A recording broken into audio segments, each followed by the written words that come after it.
Okay, hello. Hello, friends. How's it going? Let's see who is here. It's been a minute. Captain Mal, hello. Mick, hello. Dogfather, hello. How are you? Rue, hola. Fede. Shonies, hey. Good to see you guys. It's been a while. So what's been going on in the past bit?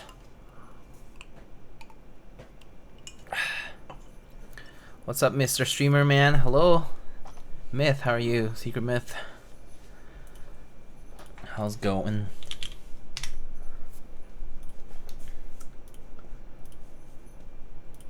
Okay.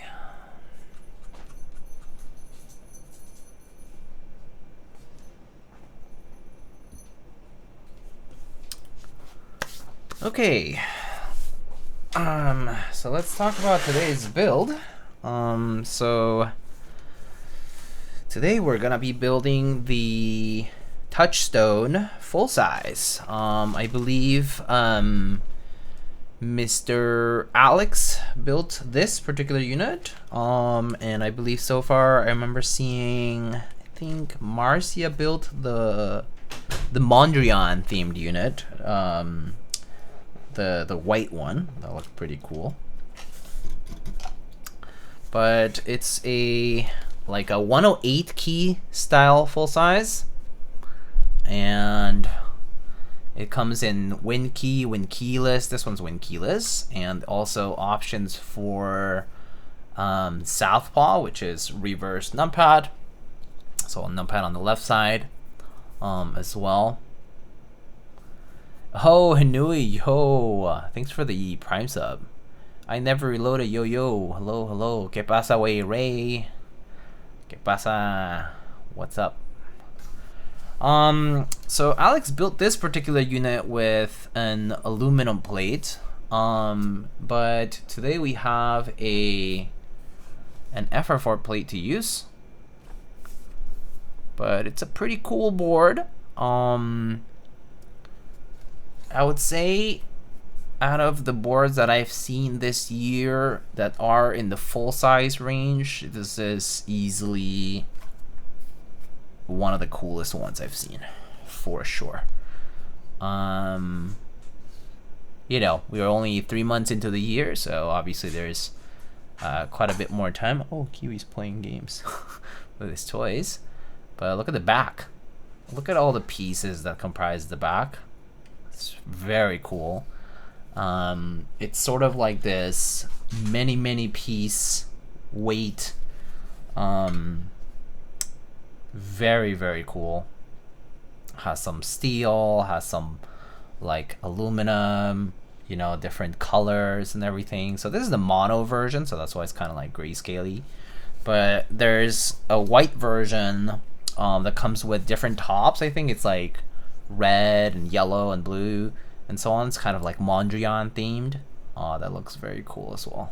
But yeah, so this one is mono, and so it kind of comes with a silver top part and a black top part, and so it's like a kind of like a split top piece, which is pretty neat. I would say, like, out of the designs that you see out there, like, there really are not many keyboards that do this kind of like split top kind of look. Like other boards that maybe occur to me to do this are like, I guess like the Encore sort of does that, I guess, with like the wood, like, you know, with the wood and the aluminum, or the aluminum and the PC, right, like that kind of stuff. But it's pretty rare to see like split color designs like this. That sort of like have multiple colors on the top and are actually like part of the full top frame. That's pretty rare.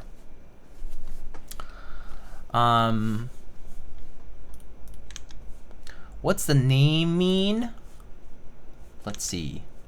We can take a look together if you want. There is a very long interest check on this.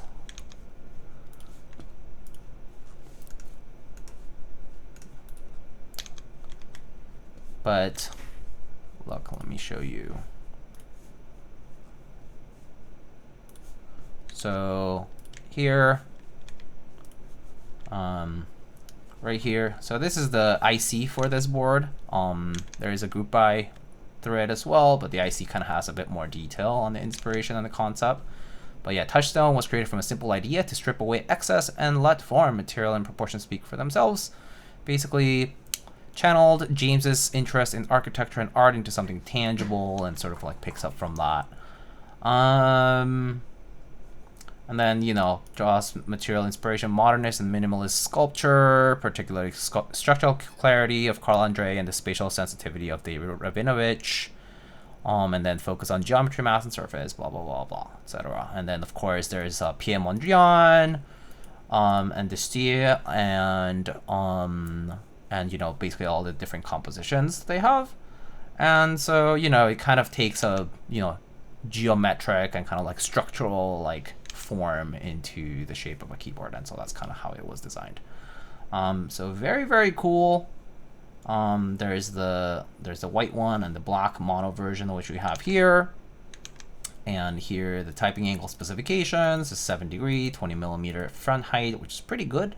108 keys. There are WinKey and WinKeyless versions, and then it's a top mount keyboard with separate PCBs and plates for the TKL and numpad. So we have a TKL section and a numpad section separate from each other, but they're both top mounted.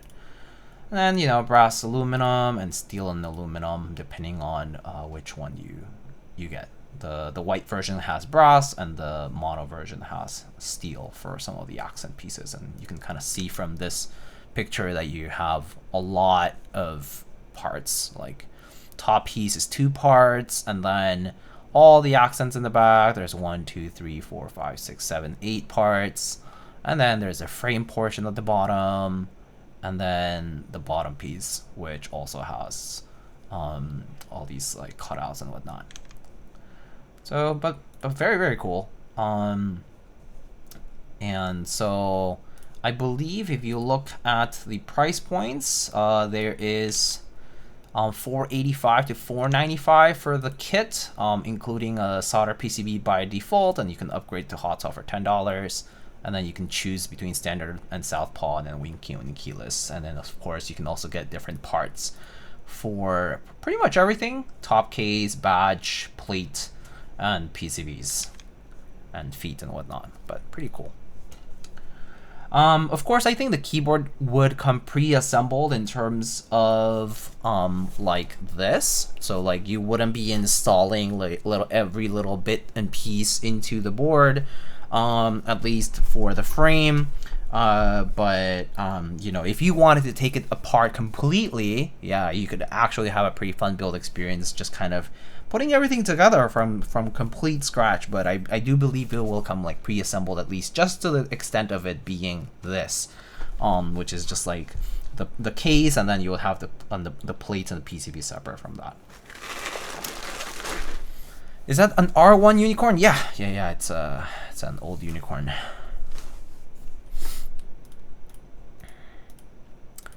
Lots of parts. I guess that changes the sound of the keyboard. Maybe, mayhaps. I'm not sure. It is a pretty big keyboard though. So when it comes to like sound and stuff, like for top mount, we will see what it looks like internally, but they do split the TKL and the numpad, and so you kind of have a TKL plate and a numpad plate. Sound wise, it is going to be determined by the hole size, and so it'll be interesting. I'm not sure what to expect, honestly, feel wise. I was asked today to use the FR4 plate because the other creators before me, Alex and Apiary, did use the aluminum plate to showcase their builds, and so I was asked to use the FR4 plate for today's build. So if you're like hoping to see the aluminum plate build today, unfortunately, you know, by request, that won't be the case. So I was kind of torn on what switches to pick, and also switches that I had enough of to build with. And I did see that I was taking a look at I just briefly took a look at what Alex was up to, and he built with the granite switches, which are a full travel kind of like smooth switch. I forget who the manufacturer was, but you know, it's the one that they did with CannonKeys and Type Plus, and then Apiary built with Invokeys Matcha Reserves, which are a long pull switch with the aluminum plate. And so I figured that if you know, we're gonna do an FR4 plate build, maybe we'll try a few other combos. I think with FR4 plate, I kind of like, I'm not sure what brings out the best sound and feel. And so one of the switches that I did want to try was either a GAT Yellow, just a classic switch, but it's a switch that actually, interestingly enough, goes really well with FR4 plates from my experience and from what I've seen out there. I have seen some people also have a good time with some long pulls, which we can also do if you prefer. And on the tactile side, I have enough MX Browns to build with as well. If we wanted to do like a different switch for tactiles, I do have some others, but you know, if you are okay with any of these, we can do either or. But you know, I figured like with an FR4 plate, it's always kind of hard to gauge. My experience with FR4 plates is actually not super extensive, but I've had pretty good experiences with both of these switches on FR4. And then if you want to have a more pronounced sort of sound, obviously long poles are better. But in my experience with long pole switches, you end up having like you end up having a bit of variability in terms of how like plasticky it might sound. For whatever reason, the FR4 kind of touches that sound a little bit differently, like compared to like aluminum. So yeah. So yeah, that's why I was like, maybe 2 classic switches, and we can go from there. If neither of them are good, then we can try something else. So yeah, I frequently see Nixies on FR4. GATs have a similar top to Nixies. Yeah. With the milky top, I think it will be a good comparison too. Do you think having different parts works as force break? Maybe. I think it does depend on. So the thing about like force break, or like when 2 like metal pieces kind of come together, and then like, you know, they like kind of like sit on top of each other like this, is how much contact do you actually have between those surfaces and how tightly they are gripped together by the, in this case, by the enclosure bolts, right? Like, so these screws in this case, there's a sizable, you know, a good number of screws, so it is, but the bezels, for example, here are not super big, and it doesn't really look like there is like a ton of contact area here, but we'll see. You know, sometimes some boards just kind of like resonate in not a good way, and that's why you kind of get that, like, you know, echoey sound, and that's why force break sometimes is beneficial. It obviously happens more often in bigger cases, more than smaller ones, like bigger form factors and smaller ones. So we'll see. We'll have to see what we experience and then go from there. I tend to prefer, just like the way I feel about foam, I prefer seeing both foam and force break as a way to mitigate problems that may occur, but not always resort to always having them in place until they're needed. But you know, this is kind of partly why you like have to prototype and play around with things to see what build works out. Okay, is this the solder hot swap PCB? We actually have a hot swap PCB. So we actually have a hot swap PCB. So let's take a look at the layout options available on this. So for the TKL part, let's review this. Actually, I'm not sure. Is this focusing? Oh yeah, okay. So for the hot swap portion, we have step down regular caps lock. We have win key and win keyless, so 625 and 7U. ANSI for the rest.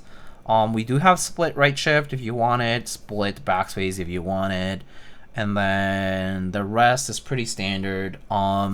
It looks like there is actually a solderable pad here for both caps lock indicators and scroll lock indicators, so that's kind of neat. But it's funny that there is a solderable component on a hot swap PCB, but it is for the people who like the convenience of hot swap but still would love to have indicators. It's kind of one of those things that I feel like if it's a hot swap PCB, maybe you should already have like a solder mount, a surface mount device here. So maybe making these LEDs surface mount would be kind of just nice, so that, you know, whoever gets hot swap doesn't ever feel like having to solder for indicators. But, you know, not everyone uses indicators these days. So yeah. For the numpad, again, you can split everything to 1U or have your classic 2U 0 plus and enter keys for the numpad. And so these PCBs are connected using a ribbon cable like this, actually quite similar to the build I did before this stream, which was the logos from Antipode Studio. That one also had a split component from the main cluster to the numpad cluster, and they were also connected by a ribbon cable. And then it looks like we have a JST connector that connects to a daughter board that will be on the center of the board. Okay. Touch my stones. I've always liked blacks on FR4, but that's boring. Yellow sounds fun. Yeah, MX blacks are also fun. Yeah, that's true. I did do MX blacks on FR4 fairly recently, right? I think. So I think I did that on the Bakken Echo 65, the wooden one, the functional co version. So yeah. All right. Let's do just a poll on the switch that we'll use. And I'm gonna go ahead and get started on stabs. So we have a lot of stabs to do today.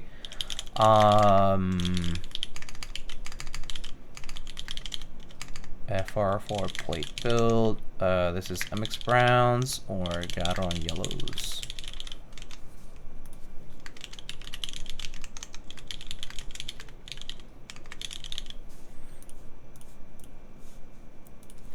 I'll have you guys vote in the poll in the chat. Please go ahead. Okay, so let's get our stabs ready. Amarade, hola. Hope you're doing well. Thank you, thank you. Hope you are doing well.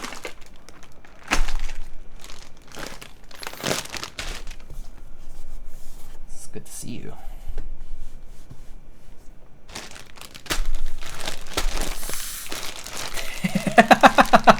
Take me back to 69. Nine Walker. Hello. Oh man. Should have stayed at 6'9". Now you're stuck. Stuck with me for real. I'm sorry.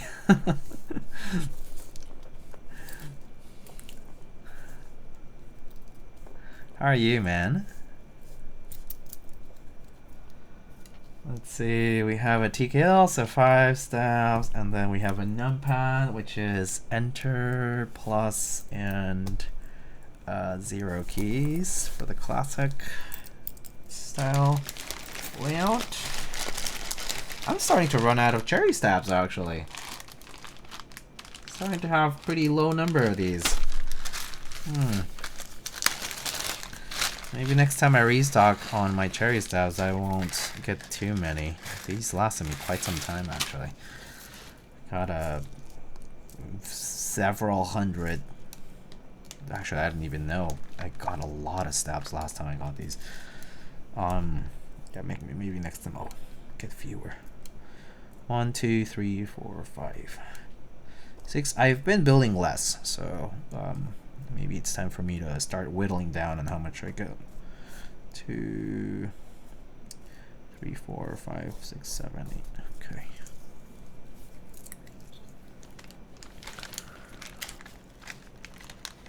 Work been kicking my ass? Ah, damn. Sorry to hear, man. Work's been Work's been pretty busy for me actually. I think I've kind of mentioned in the chat before what's been going on, but like we had a big reduction in force, and then I've just been like I took over a bunch of stuff, but at the same time it's not been that busy because we like downsized on projects. But a new one just came up, so we just signed an agreement to do a new project, and so I'm starting to gear up on stuff to do. Interestingly enough, because I'm like the only engineer at the company now, I had to pick up a few like things that I don't have experience in. So last week and 2 weeks ago, I picked up CAD for the first time, which was kind of fun. I had to like make like an enclosure for like a PCB that we have, kind of like to 3D print essentially. And so I picked up some CAD for the first time. Honestly, it was kind of tough, but it worked. I printed like twice, and it was good on the second try, which was, I'm proud of myself that it worked. And then today I was working on a PCB actually, like a kind of like a breakout board kind of situation.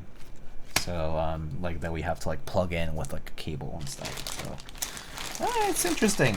No, nothing that's actually powered. Like it didn't have like a microcontroller and stuff, so nothing complex, no matrices and nothing crazy, no like crazy vias and all that. It was just rows of pads and a few screw holes and stuff like that. Right?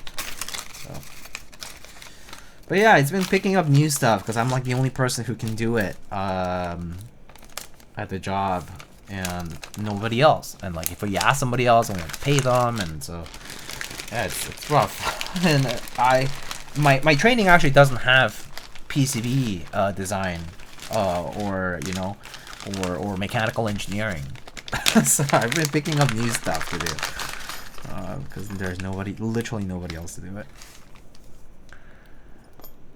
Finally, a build stream with normal switches, not HMX raindowns, refraction match at 9000. I fucking hate cherry stops. Wait, why do you hate cherry stops? Cherry stops are nice. I don't know why you would hate cherry stops. I don't mind cherry stops. Are they too scratchy for you?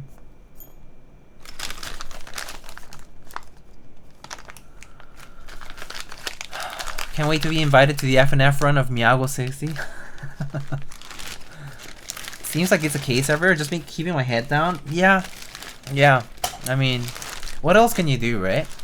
Just have to. I mean, I think the silver lining for me is that like I still have a job, and that like, you know, like I still have the opportunity to like work. But yeah, yeah, mostly the same. Keeping my head down and just trying to like get shit done and not get overwhelmed by anything, because it's pretty easy to get overwhelmed. I feel like these days with the state of the world and this and that. I just try to like zen, you know. I'm like relax and just no stress and just kind of like, you know, take it easy. My director got let go out of nowhere last week, so we've been scrambling too. Oh shit. Oh, I'm sorry to hear that. Sorry to hear for the director. Jeez, director position. That's crazy. Yeah, it's yeah, I mean, anytime it happens, kind of crazy. It's almost always unexpected, right? All right. Okay, so let's let me see. So you guys chose MX Browns, right?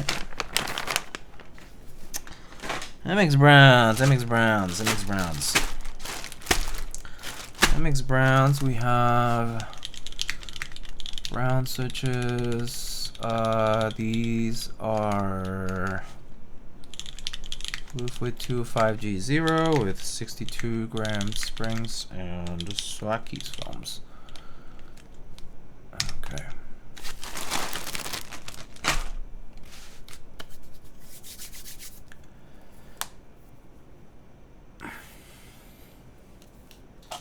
Do you just use the cherry wires, or do you like the Geon wires? So the 2U wires, they're the cherry wires. The 7U actually I had to source elsewhere back. It was like back when I got these. It was like a long time ago.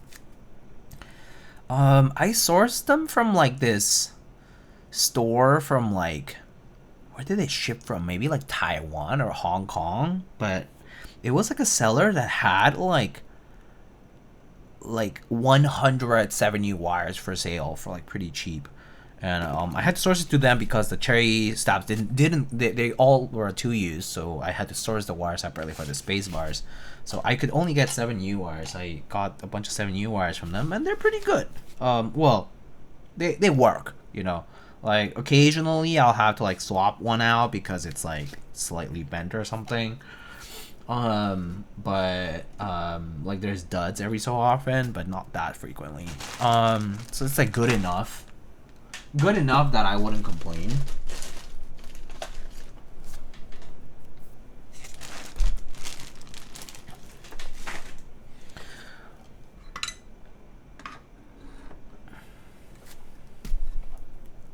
But yeah, Geon wires came much later. The only thing is, for me, if I'm buying things like a Geon wire, you know, like for stabs, I need to buy them in bulk because like I'm doing work for like a bunch of people, right? Like if I like do builds for other people and stuff, like I prefer just being consistent to what I have, and I would want to source them in bulk, but it just wasn't as appealing because I already had a bunch, and then so I was like, maybe I should just run through my current stock, and then maybe later I'll buy a bunch of Geon wires actually, because I've tried them and they're pretty nice. Only issue is they're not 625U. That's true. I couldn't get 625U at the time. They just didn't even have them, which was kind of crazy. There's only 7U. Life will go back to normal once the world sees that GMK prices are slowly coming down again. Are they coming down again?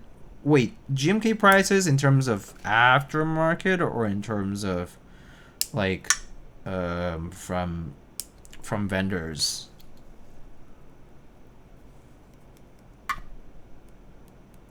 I just wish for the exchange rate just to go back to normal. I cannot buy international stuff. Oh, that's real. Oh, Shoney's, that's right. How was SMKX? Do you go this year?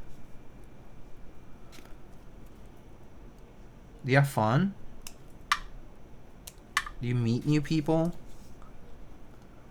In terms of vendors, oh, for the GMK thing, oh, that's nice. Oh, that's pretty good actually. I actually thought they were going up in price, but maybe I'm just hallucinating it.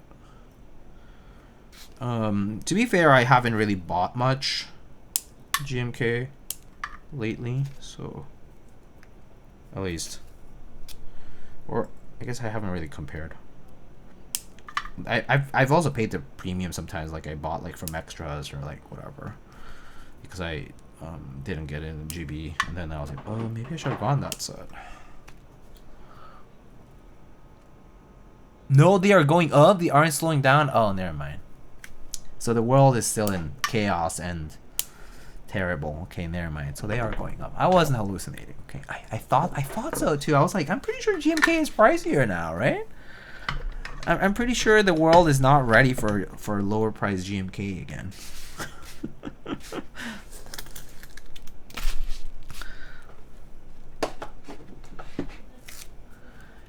For stabs, you only lube the stems and not the housings?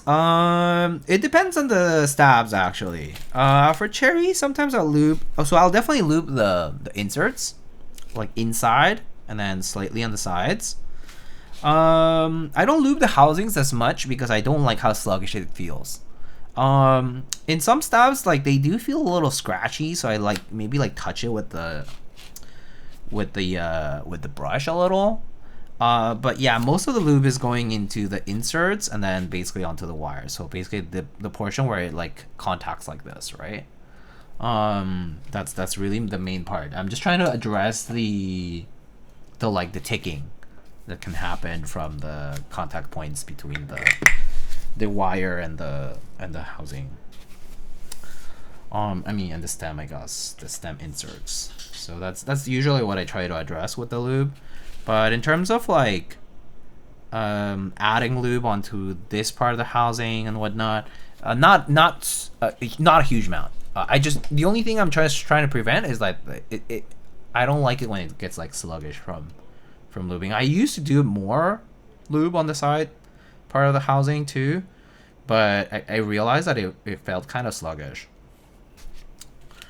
So like maybe like a touch, you know, like maybe like you'll just do like a small brush on the side, and then like just enough, and then that will be like enough, and then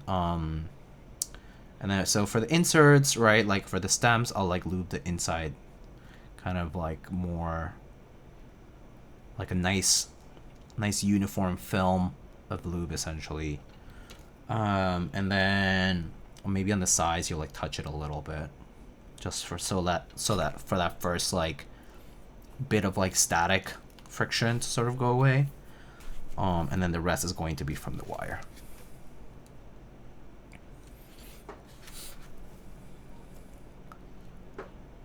We need that early hobby signature plastic $50 GBs. I've never seen signature plastics be that cheap. Am I tripping? $50 GBs for SP? I don't think that's real.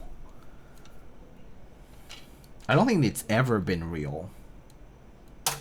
I don't remember SP ever being that cheap though. For sure.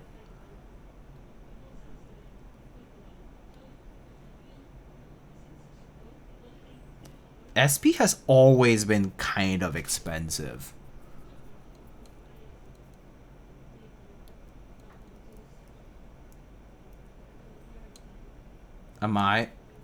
Would people disagree with me on that?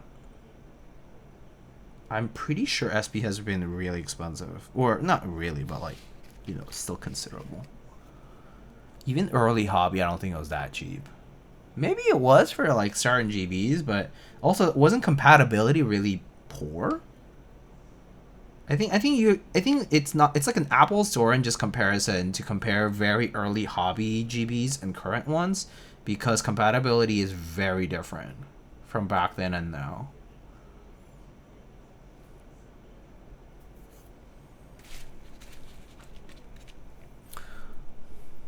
Overall, the SMKX was interesting. Was able to see the Stinger, Marisi Longi, and Synthesy. Densys Proto TKL. Oh, Densys has a Proto TKL? Cool. And a lot of Chinese brands. Oh, that's neat. Who was posting about that they went? I saw that the Seal TKL people went. I'm gonna be building a Seal TKL pretty soon. The Seal 80. I saw that they also went. Sensi Lab.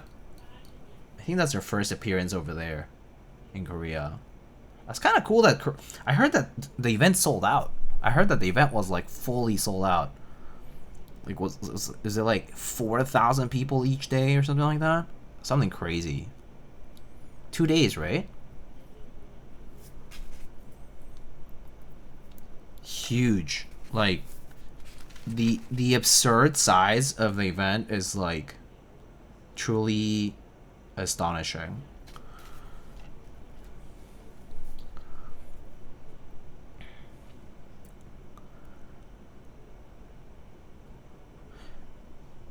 Will you try to get a Stinger?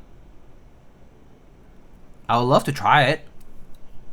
How was it actually, Shonies? How do you like these keyboards? Do you like any of them? Did you admire them and do you enjoy them, or do you feel like about it? Maybe because I do think that once you reach a certain maturity in the hobby, you kind of are not phased about keyboards as much, but you still want to check them out. Maybe you just won't spend the money for them. What Stinger? It's the Stingray, basically Kohaku in 60% form by Elaine. That's basically what Stinger is. It's a Kohaku in 60% form. But it's the like animal being represented is a Stingray. So I'm assuming it's gasket mount, you know, 60%. I think it would probably come in like wind key. I'm not sure if wind keel is, but yeah. Stinger for me was interesting since it's like a 60% kohaku. Yeah, I mean that's what was promised for the design of that board. I saw the comments on Instagram when she posted the like photos of the gray prototype, and I was like, the first thing I thought was like, but literally that's what was promised. Like it literally was going to be a 60% kohaku. Like if it had been named Kohaku 60, nobody would have been surprised. Well, should have been, because that was what was said about it. But it is true that the design came much later, like in terms of like being shown, that it feels like a bit of a, oh, you like drag me along for this, but I'm like, I'm pretty sure like this is what was said.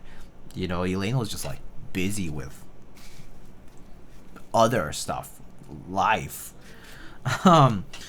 But yeah, I saw a bunch of people like, oh, it's just a Kohaku 60, damn, and I'm like, that's what it is. Yeah, that's what was promised.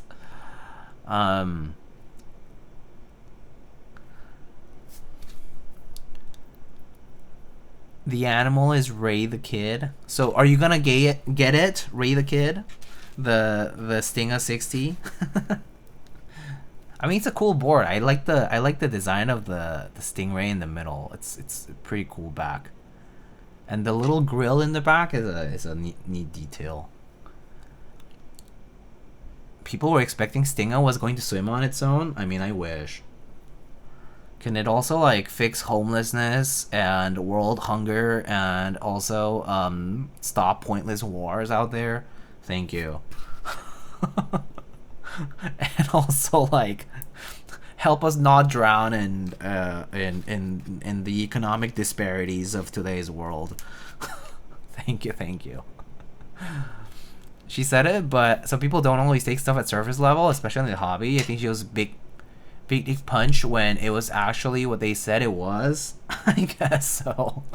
Yeah, I mean, it is what it is. I think for me, it's like, at the end of the day, it is just a keyboard, and at the end of the day, you gotta temper expectations about it. Like,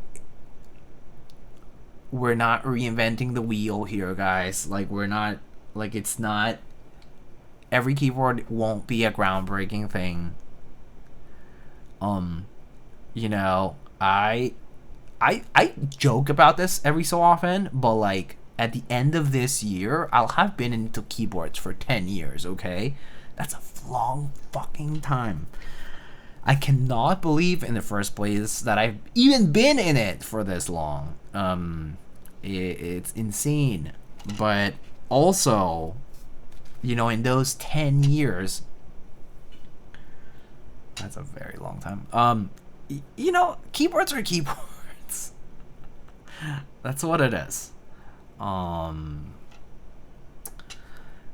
I kind of got really into this whole building thing because I enjoyed the building aspect a lot. Like, it is repetitive. It is tedious. Sometimes it can be a bit of a pain. I certainly never got into, like, you know, I know that, you know, people say, you know, content creators and all that stuff, but I never got into that aspect of it, like being like very creative and like doing the artistic stuff and whatnot. But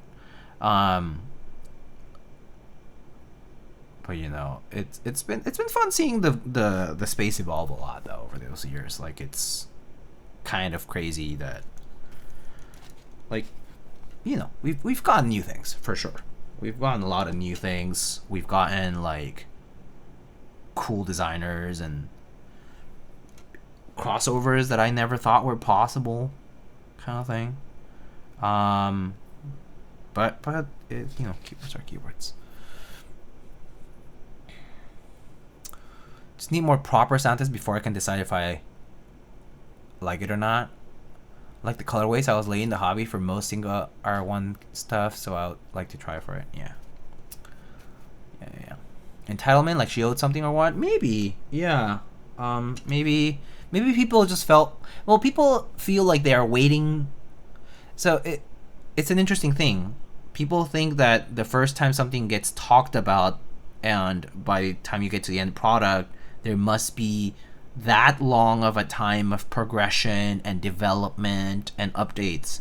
But the reality is neither is Elaine, Singa, right, KBD, doing this, you know, a 9 to 5 job. Essentially, it's not, right? Like, I mean, like, it may be a major form of, you know, sustenance and income or whatever, but it's not like you're waking up and thinking that and doing that every day, right? It's not like a traditional corporate job. And so I think that's, it just gets mistranslated into the amount of time that people think should have been in development, and how like it should represent the amount of change that you would expect from those years or those months or whatever.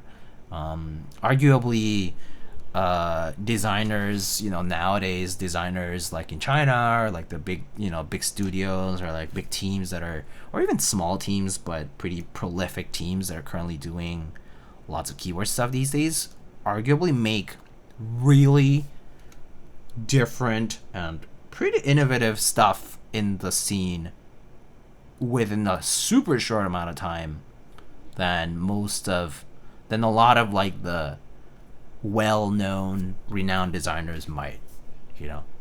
But that's because they're more experimental, and, you know, they just want that.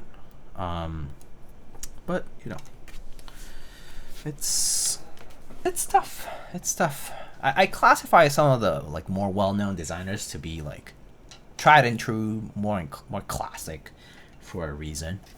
They kind of have a design language and a style. And that's what they stick to.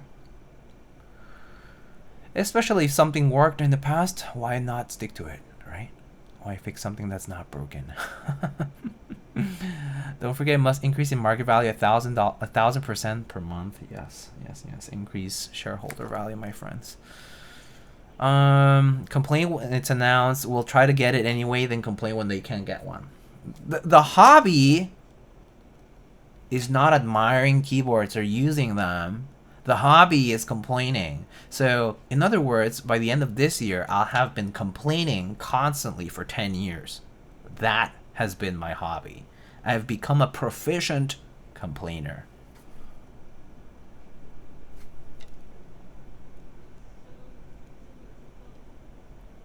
Friends along the way? No. Complaints along the way. I could write a whole book. The keyboard itself is good, IMO. Worth getting it if you're into 60. I'm not gonna lie, I like the Kohaku a ton. I really enjoyed it the first time I got it. And, you know, the times I built a Kohaku, right? I built a Gundam Haku too, and it was great. And really like the collabs, Ruber Haku and all those, like the Beloved Edition and whatnot, you know. Really love them, and the commissions and whatnot. But what stopped me was that it was a 65. Yeah.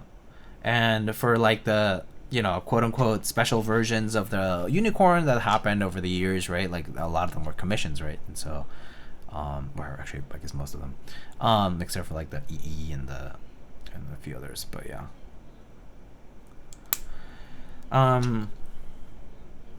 But yeah, it definitely was one of the things that kind of like was like, oh, it's Kohaku is a 65, so I like it, but you know, I'm not as enticed by it.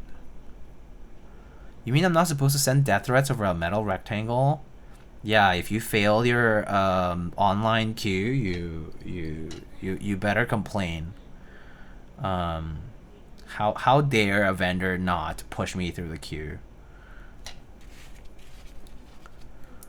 The expectation was set too high. I'm not surprised. I'm not surprised with especially with more renowned brands like you know, like Elaine's. It's tough.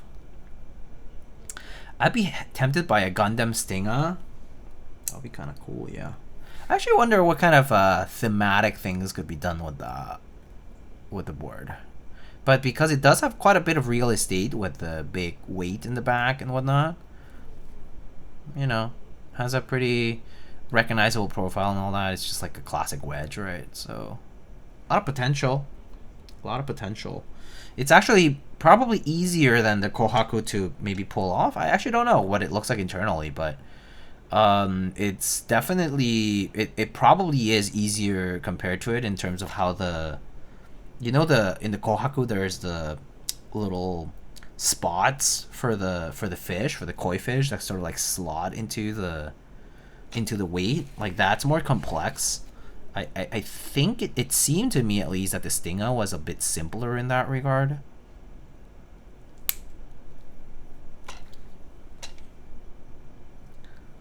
The hobby for me is hitting step capstock with icon and bags books per. God, yes, thank you.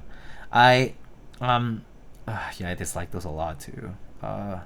Those definitely were the straw in not getting dual shot and dual shot 2 and botanical 2.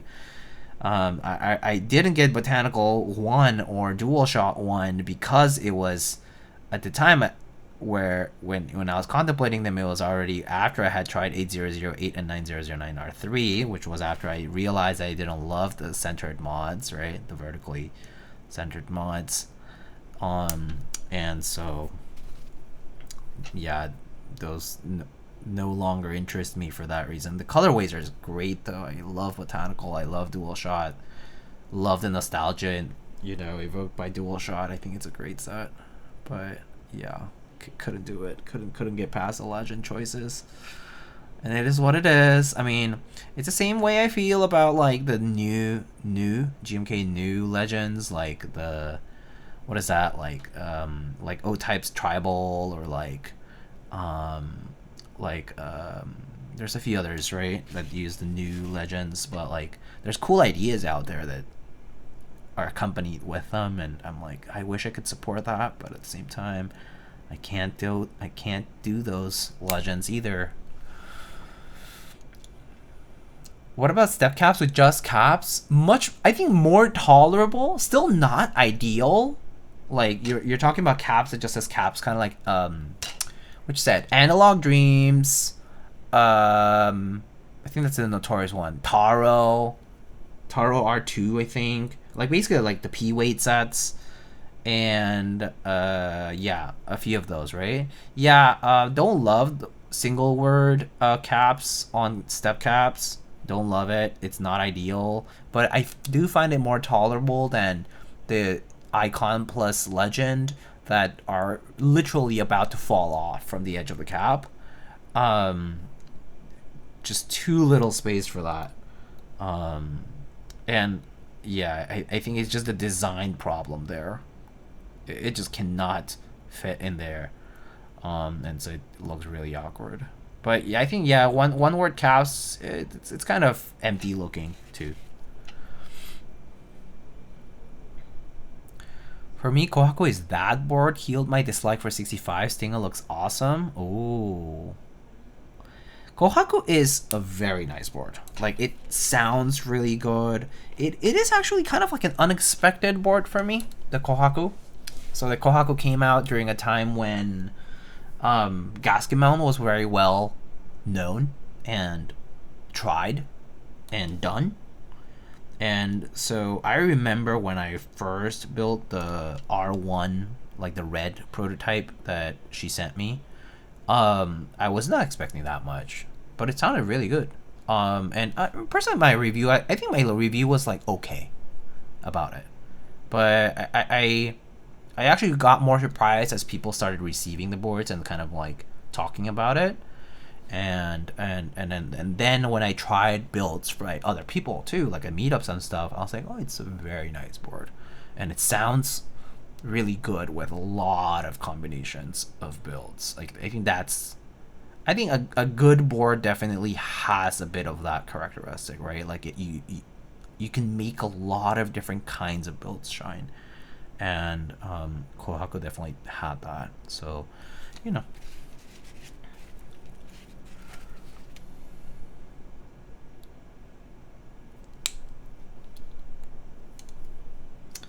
Definitely is one of the 65s of all time.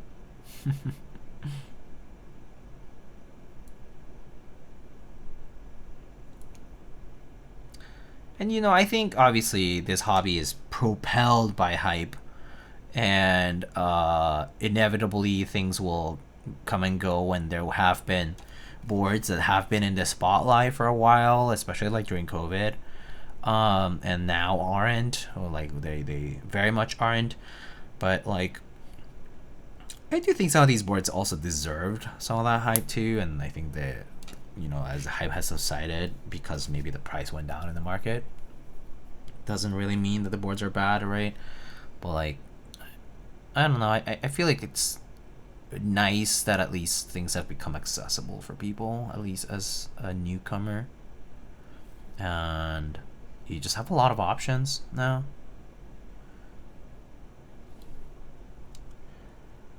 I personally don't like, one thing that I've kind of learned for myself is like, I don't really care for price discrimination as much when people talk about it.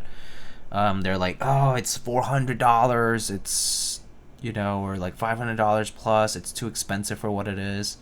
And I'm like, I don't know. I mean, like, it's maybe it might just be more expensive due to the economies of scale and due to the way these vendors operate and like whatever margins they work under, and sometimes they're just individuals, and that's just the reality for an individual to run a keyboard group buy, which is actually the case for a lot of boards I've seen lately. Like, one of the prime examples I would say that I kind of got bummed that I didn't get to see it myself, but that I thought looked really cool, was that Fin 60XT by Bao CTS. I'm not sure how to say bound counts, or I'm not sure, but Bao CTS.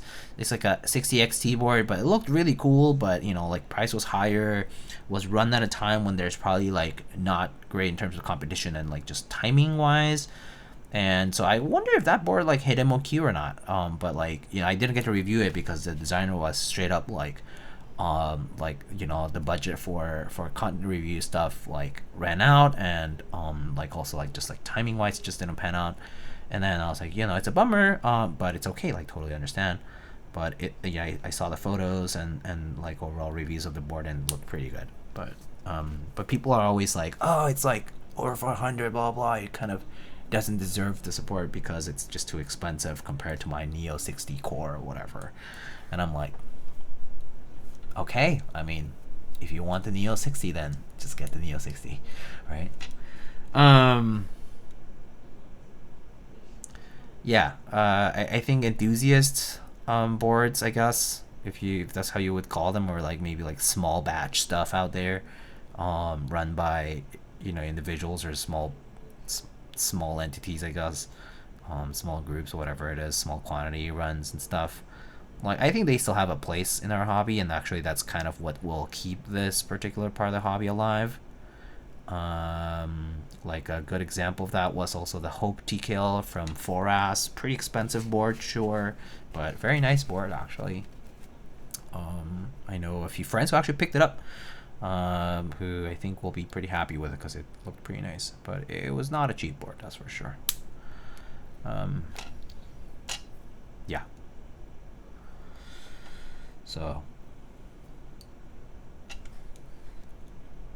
Autumn Lilac is my favorite color. Have it with Blue Alert. Ooh, that sounds like a good combo. Sounds really lovely, actually.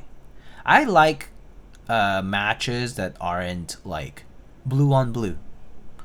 You know, that use some contrast from a different shade of color. That's nice. It's nice to hear when people pair their sets with not necessarily same family of colors. Have you tried the Corsa by Rukia? No, I have not. I have actually never tried a single board by Rukia yet. Either it's because no one has sent me to build one on their behalf, like a client build, like basically someone being like, hey, I need your build service. Can you just build this for me? And I haven't owned one, so that's another reason. And then obviously they probably don't need reviews because I believe they stream themselves. Like, I believe Rookie also streams, so I'm assuming no need for marketing, so to speak. Also, I guess the marketing speaks for itself because the boards themselves are like homages of existing boards, right? So, somewhat.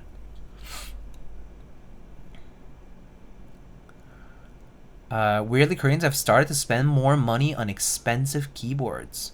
I think it is the SMKX effect in making newcomers touch and see teacher sing on KLC collab boards and display. Oh. I'm not surprised. Also, Koreans, it's a cultural thing for sure. Not just Korea, but like Asia in general. And like a lot of like the world. Yeah, I guess maybe like it's like I don't know if it's old world. I don't know. But definitely like especially amongst Asian countries, like there's a thing about like what the people are talking about, what like the buzz around it. Like it's like the kind of, it's like the, if I can afford it somehow, I should try it, I must have it. There's a bit of that,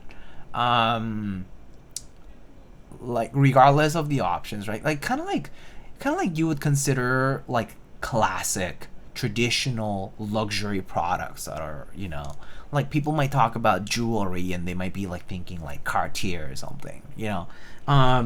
It's like the wanna invest in a nice piece, and there's a bit of that culture there. And so maybe there's a bit of that in the whole SNKX thing. 1 of 0 commission goes very far for that. Yeah. Niku, hello. Ayo, sir. I'm fearing building the Horang E60 tomorrow. You should ask what's his name? David Nihon Jam. He should have some good tips for you for building it. I only like undid it and did it again like twice, so like I have some tips, but it's not like the most useful. It's kind of like just like common sense, just like, you know, try to like angle it better essentially, and like, you know, try to get as much realization from the cable as possible before you like put the weight, or like, you know, flip it around so that you're not fighting against gravity for that, like that kind of stuff. But I think what's his name, Nihon Jam kind of said that he messed around with it for a bit and was like feeling better about it towards the end. So maybe just ask him. We just build it. Yeah. I feel like that's what John might say. John might be like, just build it. You know? Speaking of John, was he there? Cafage? I miss him. He was great when I went to Seoul meetup last year. No idea? Oh, okay. You know,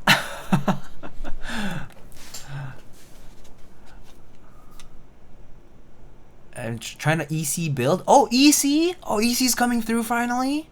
Is this your own EC, or is this like a clever design, or what's the deal? My own? Oh, cool. Yeah, I'm pretty sure John was planning on making Clever do like a plate and, you know, like a EC kit part for it. At least the first time John approached me about the Horang E60, that was the reason why. It's kind of been in the bin for a while. Like it's just been kind of like in limbo. Like we're just like waiting on updates, and I guess John has just been kind of focusing on his, you know, like actual gig. That it's kind of been, you know, yeah, in limbo, I guess, for a while. But the original plan was to build the Horang EC. No idea. Anyway, busy with his coffee business. Yeah, he told everybody he would be there, but I couldn't find him at all. What? Really? There's no way. He definitely must have gone. John. Good man.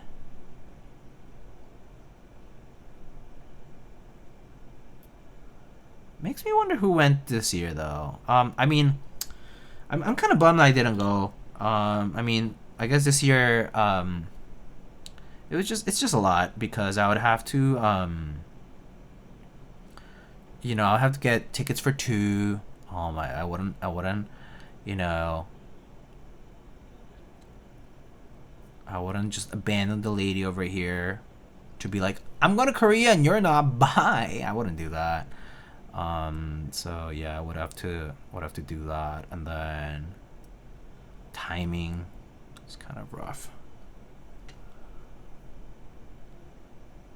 Got both Dynacap and Metapulse. Nice. Metacube's EM60V 2PCBS Molex. Oh. Let me see.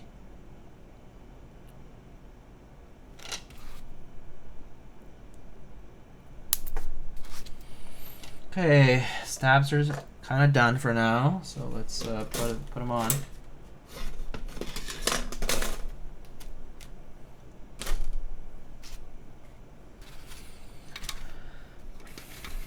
John only came on Friday when it was being set up. Oh, I see. Damn.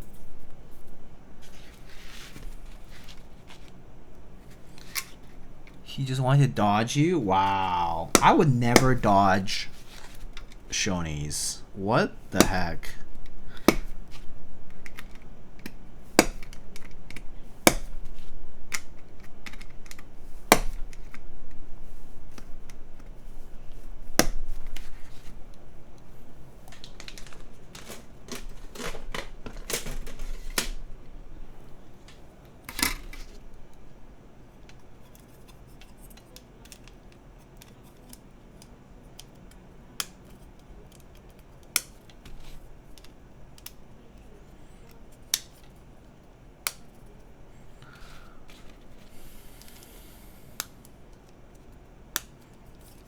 Okay, all right, so let's do this, huh?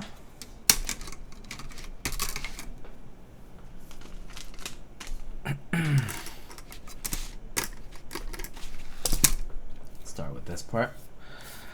Okay.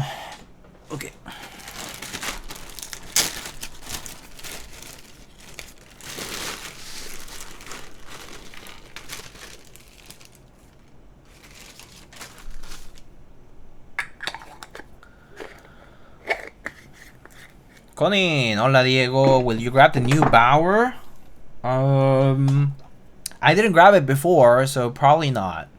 But also the conversation that was happening earlier is it's a 65%, and I'm not personally like collecting 65s. You know what I mean? They're not like my main layout, so probably not. Usually, if it's a 60 or a TKL, I might be like, let me look at it. But for 65s, I do like them. I use them. I do have 65s. I do have 65s in the collection, mind you. I don't hate them, by the way.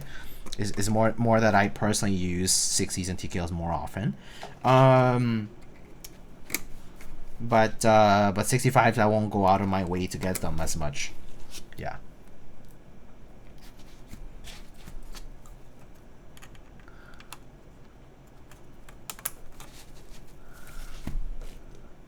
I always kept asking for GMK Brown, and oh yeah, the GMK 3077. His Ergo T-Kill and full size. Yeah, when are those even happening? I remember seeing them like last year, right? Were there protos for it?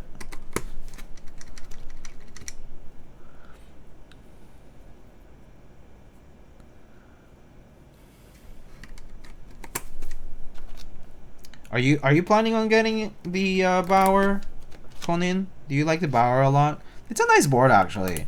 I've built a few over the years. I think it's a nice sounding board, especially. It kind of has like a nice balance between how much room there is in the case and its profile.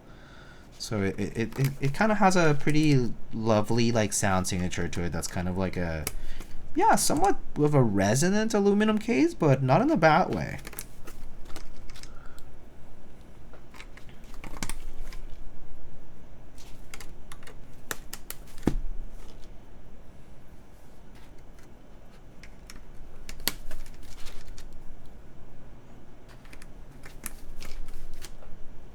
Okay, and you should try my stabs before you keep going.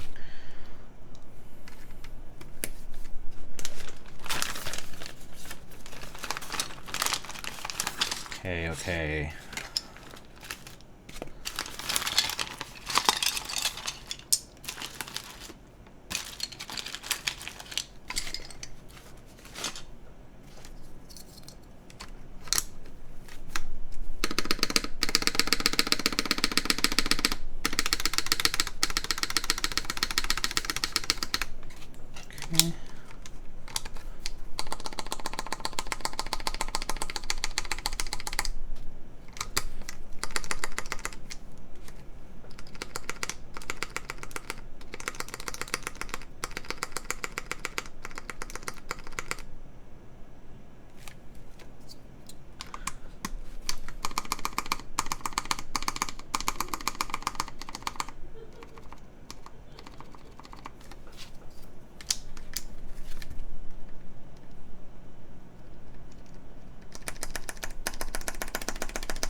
Okay. I missed the previous releases. The previous releases were like 3,000 years ago. Well, I exaggerate, but it was a long time ago. The previous releases were like a while back. Like years now, I think. It's gotta be like four or 5 years. I don't even know. It's been a while since the Bower came out. I have to decide on the color since the raw one is the only one that kind of catches my attention, but it's not clear coated. Oh, not clear coated. Okay. Not clear coated would also kind of get me, to be honest with you. I like raw, like the look, but I kind of fear for how it might tarnish over time. So I'm kind of with you on that. I'm not sure. They actually hold up pretty well. The raw boards actually do pretty well in terms of how well they hold in terms of like tarnishing and whatnot. Obviously worse if you're in like a humid location, but they actually do pretty okay.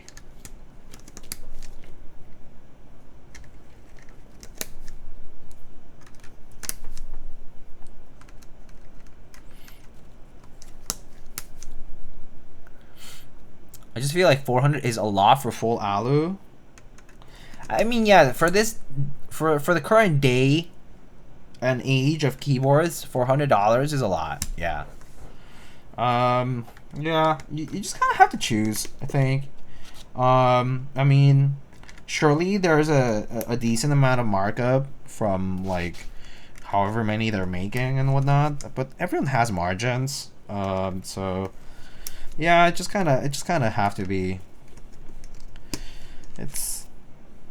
Yeah, I don't know. I don't love discounting keyboards just because they are full alu, but like, yeah, sure, if you consider the cost of production and blah blah blah, and like there's boards with brass and steel and blah blah blah that have like, you know, all the bells and whistles and they're under 400 and whatever. Yeah, I guess it is expensive. I mean, I don't think there's any denying that. I don't think anyone is uninformed enough to not understand that. So tariffs don't help. Yeah. I don't know. Who knows what the margins on that are like, but back then when the Bower was, you know, kind of in that price range, people still enjoyed it. I think you can like purchase at retail, so I think if you can get that enjoyment out of it, then why not? I don't know. Maybe I've gotten to the point in the hobby where my definition of price is no longer tied to cost effectiveness. I don't really tie the cost effectiveness for the enjoyment that it might bring me. So yeah. That said, if you're a first-time buyer, cost effectiveness is always very important, and that's totally understandable because most people will come to this channel or other places being like, hey, I'm purchasing my first or second custom keyboard, and you know, it's a big upgrade for me. I want to make sure I get the most out of my money. And so you know, you kind of have to go from there. Yeah. So it's, yeah, the ultimately you just have to wonder, yeah, is the money worth it for you, and spending that. But because it's just as wasteful to spend less for something you don't like, I think, in my opinion, right? I think it's probably worse to spend $250 on something that you end up not enjoying at all, or enjoying a lot less, than spending, let's say, $450 for something that you loved or you really enjoyed. Maybe not your favorite thing ever, but it was very, very good. So yeah. That said, again, the opinion on you know, what defines that value is a super subjective thing. Like, yeah, people, like, yeah, Nico saying, like, I don't like full alu boards.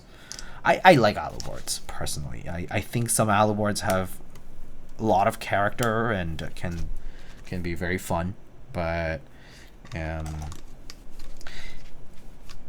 guess I definitely come from a very different place in terms of how I enjoy my keyboards.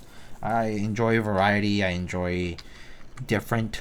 I enjoy them not being perfect too. I don't need them to be all nice, perfect acoustic chamber in a case with no resonance and nice and snappy space bars. And yeah, no, it doesn't have to be. Yeah. It really doesn't have to be that for me at this stage of my hobby tenure. But I think it was never like that, even in my year 2, year 3 of hobby. It was never like, I never felt that strongly about, oh, it's got to be perfect for the $350 to $500 that I spent on this custom. It never felt that way. Again, it's a journey. Everyone's journey is different in this space, and you just have to respect that. It's really, really tough to define it for others.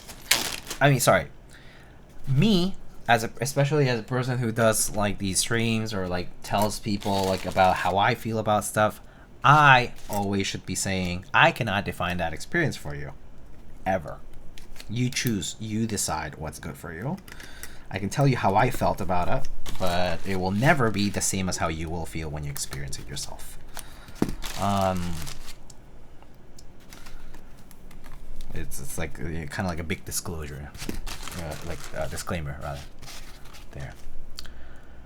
How have you been? I've had my ups and downs. Thank you for asking. I've had my downs in terms of work. I've had my ups in terms of personal life stuff. I've just been trying to be steady, keep my head down, do work, be productive, be good to my loved ones. You know, be positive. Just try to kind of stay out of trouble. You know. Try to be responsible, but still like try to have fun, try to get together with friends, try to reconnect with old ones.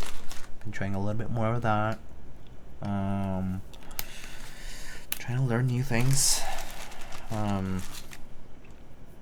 Yeah. Just trying to sail the boat, you know? You're still living in New York? Yes, and I probably will be for the foreseeable future. Yeah. If I have to say.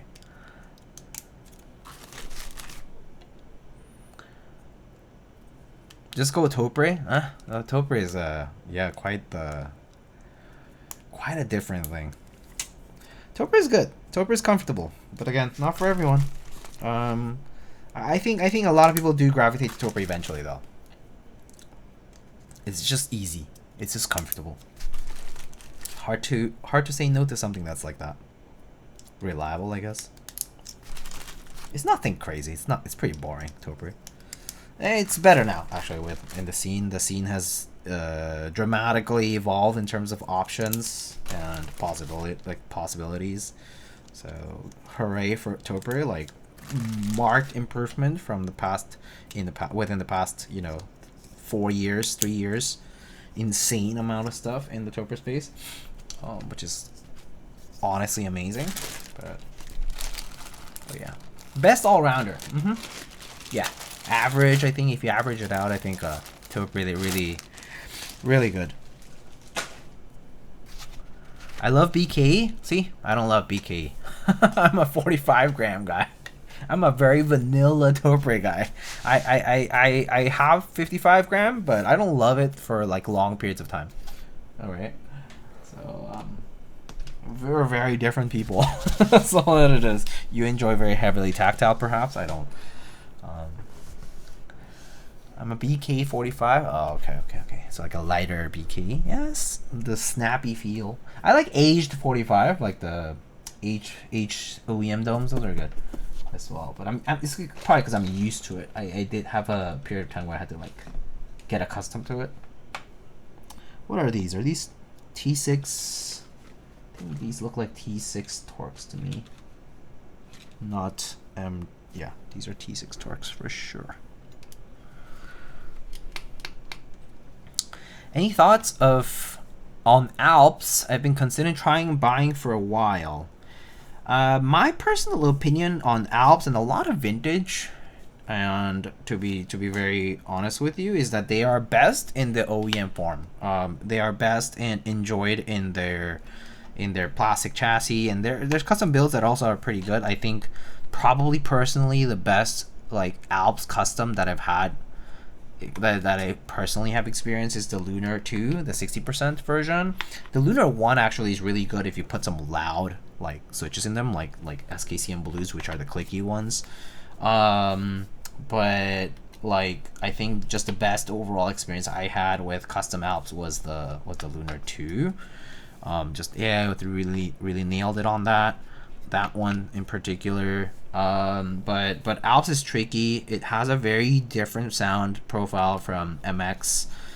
Feel wise is very different. You're talking about just everything is different about the Switch, like the way the switches mount to this, and the way the keycaps mount to the switches, to the amount of travel that you get. The springs are like these very thin. You have a lot of leaf noise in the way too. So even if you lube Alps, a lot of people will use dry lube for Alps, so you kind of retain some of that dryness as a feature for them. And so they just have an innate scratchy sound to them. And I don't know how to describe it. It's like that bottom out sound in Alps is also like kind of like I don't know. It's like very, very different. But I feel like it's best enjoyed in plastic cases in particular, and in alu cases, like in metal cases that have some amount of resonance and some amount of like dampening to them, just to tune out a little bit of the harshness from the sound that they bring to the picture. They're very different though. I like Alps, but I do think they are best in their OEM form. Personally, I did try a few customs in my lifetime in the hobby, but I can't say I enjoyed too many myself. Yeah, not enough to daily. Anyway, that's what I'm trying to say. Not enough to daily. Yeah. But that said, I think it's worth trying though. I don't think you should ever discount the idea of trying Alps. The only problem with Alps, or something like Alps, is that it's expensive, because all the parts, similar to the way Topiary started, you are buying from original old keyboards, and then you're supplementing with new existing parts. So the overall cost is the combination of those two instead of just have ready-made parts that you can just pick and choose from. Like in MX, you know, there's so many options, right? So you can just pick and choose from everywhere and you'll get something. In Alps, you kind of have to get everything, similar to the way Topre is at the beginning, and so it ends up being pretty expensive. Yeah, like solid and like good quality clean stuff is very expensive. So it piles up very quickly. It feels a little wasteful. There are options though. Like there are like NOS, like new old stock switches out there that people sell. There's like good condition switches that people sell, but you know, if anything, I think the vintage market actually has subsided quite a lot. COVID actually had a huge explosion in interest in vintage stuff too, because obviously there's potential in reselling and whatever too. But a lot of that actually kind of went down a considerable amount. So actually not a bad time to try. The only problem for sure is that because you are, you know, asking to buy from a constantly dwindling stock of vintage parts out there, you won't always find what you need right away.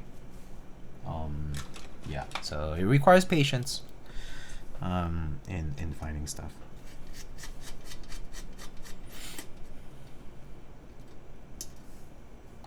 But I like Alps. I like a lot of other vintage stuff. So actually, something that I'm pretty excited to build this later this week, most likely, is going to be the Seal TKL. And hopefully, unlike anybody out there, I will be building it with Space Invaders, which I'm very excited to try. It will be my first ever custom Space Invaders build. I've never tried it outside of a vintage OEM board. So kind of very excited for it. It's just kind of like a, you know, one of a kind thing for me. And you know, likely won't do it again because I actually don't have any Space Invaders Switch boards at all. I don't have any vintage Space Invader stuff at home or like anywhere. Never really bought it. Only saw it at meetups or people who let me try it, you know, from their collection, and that was it. So see what it's like in a custom. They're not even modded switches, so I think they're just gonna be like very clean. Like you know, I think linears or clickies. I think I have the option between those two. Basically, friend of mine, or rather, I guess more like an acquaintance. But a community member, was very gracious to send switches and keycaps instead of stabilizers for me to use for that build, and so I'm borrowing them. I'm actually sending it back to them because they're also thinking of purchasing the Seal 80 for that build, and so so I'm pretty excited to do that though. But yeah. Cost and lack of knowledge are the main things that have stopped me from getting and trying Alps. I would say knowledge is not hard to get, for sure. There are, I think, the people in the vintage keyboard community are actually pretty kind people. Like, they're pretty helpful people if you ask them questions, you know, along the way. I think they tend to be just generally very easygoing, nice people. I personally haven't had a bad time with them. I guess maybe everyone's experience can vary on that, but I think people are generally pretty resourceful on this, and they'll tell you about the options and everything else. So I wouldn't be too afraid to ask around, but yeah. So at least that. Oh, what's getting in the way? Oh, I see. This is screwless. So do we have switches in the way? I think so. At least it's hot swap, right? I think it's switches in the way. Well, what switches do I have in the way? Okay.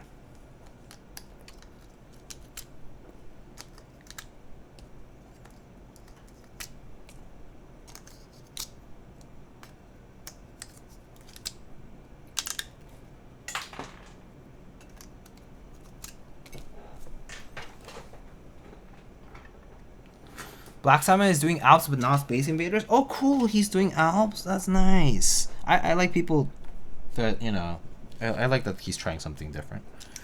Or at least not doing just MX. Because that's fun. Okay. I think.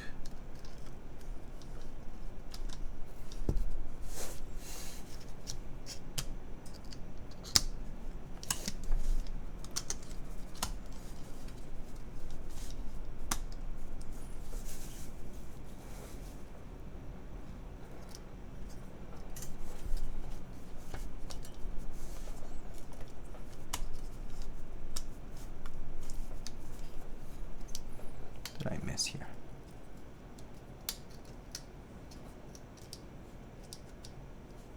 Oh.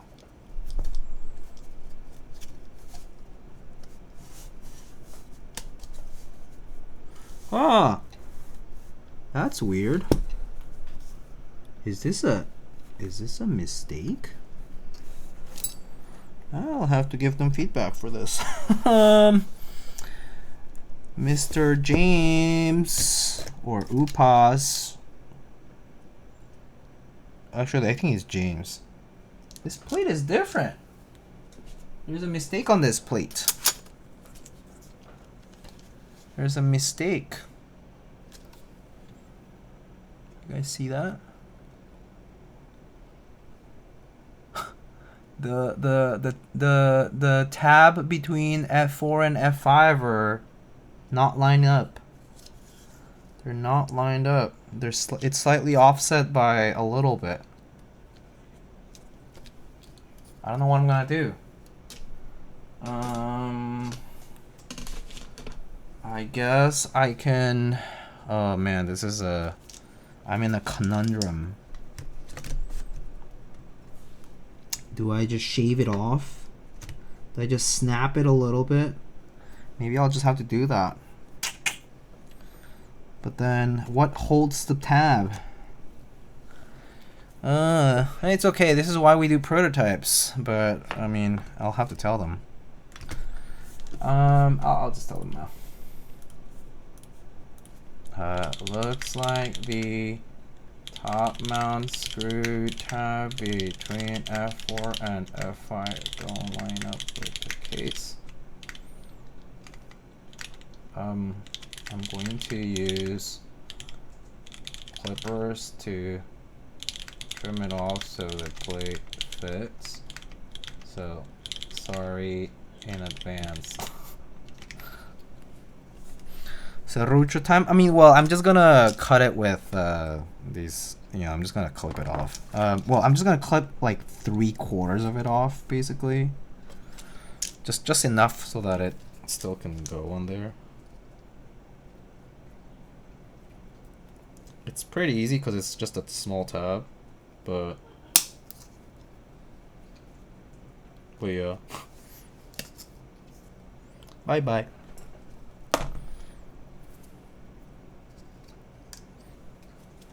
Better wash my hands after this.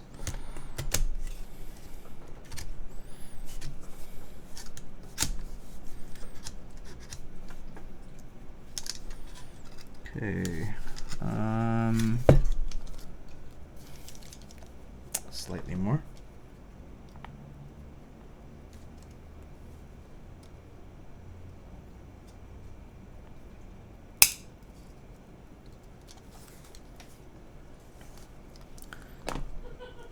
Eisenheim, yo, hello, how are you? Alright, there we go, that fits. Now, let me just make sure it's ever so slightly off.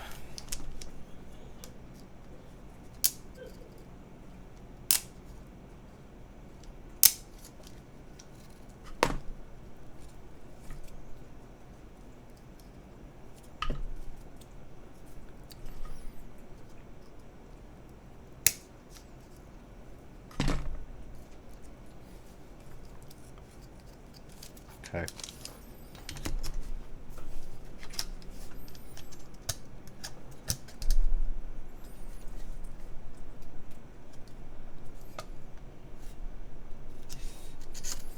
Oh,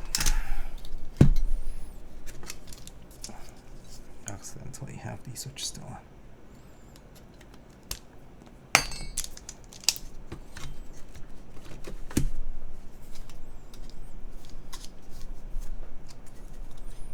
Okay, there we go. Fits now. At least I'm just gonna try to like maybe use these screws and see if it like at least just holds it down. I left a little bit of a tab piece. Oh yeah, it does. Ha ha. Good clipping technique. Worked out. At least the tab stays there nice and tight. Perfect. Okay. Can put it on.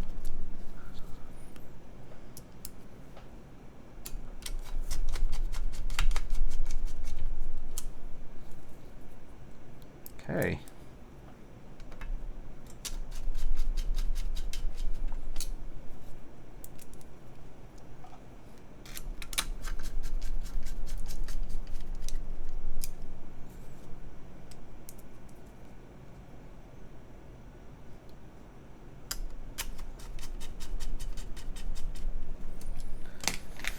Okay, let's check the alignment since I did all that.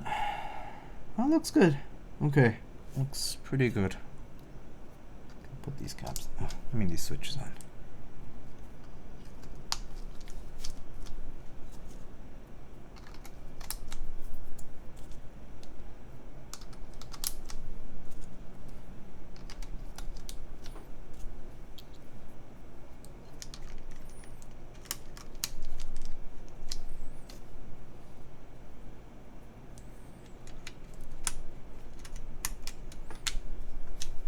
Okay.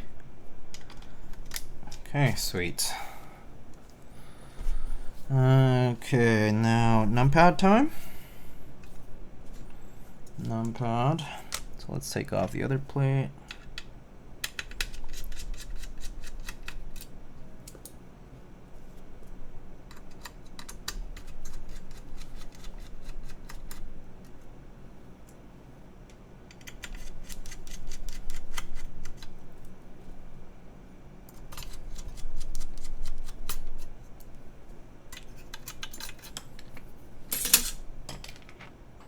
Okay, these are symmetrical, so there should be no issues with that.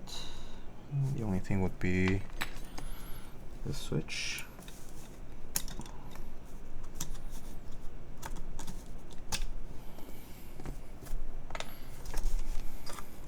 Okay.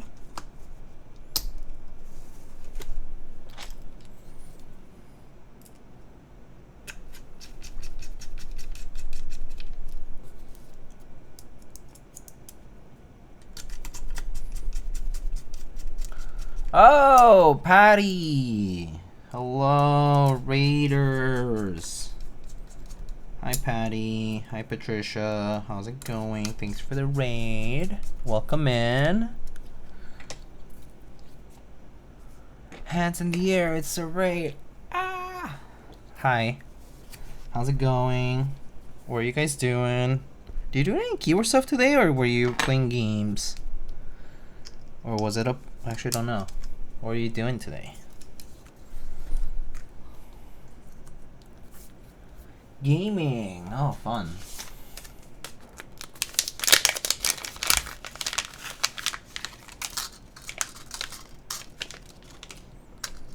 Oh, what's this? Oh, it's the little plate with the little blurb on it. CannonKeys. Born 2019, Touchstone Mono 2025. It's 2026, sir, but I guess it was designed last year. Steel and aluminum on aluminum. Geometry, material, and proportion harmonized, guided by the sculptural logic of Carl Andre and David Rabinovich Rich's metal precision. God, reading is hard. That's cute. That's cute. Okay, let's see. So we have a JST to Molex connector. We struggle with these.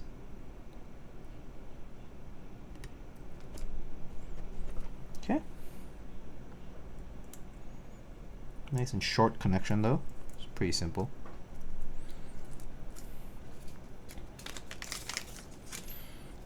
And then ribbon cable. Oh, and a bunch of garbage. Thanks, Mr. Alex. Oh, it's from the AKB feed. Let's put it away.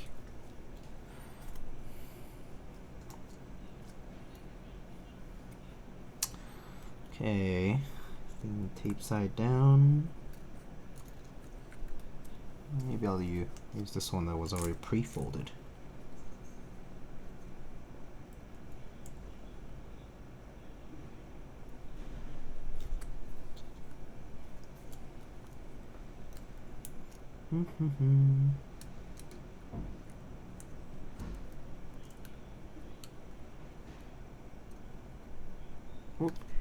Okay, I think I got it. Okay, I'll just kind of, I guess it'll just kind of fall in there. All right, sweet.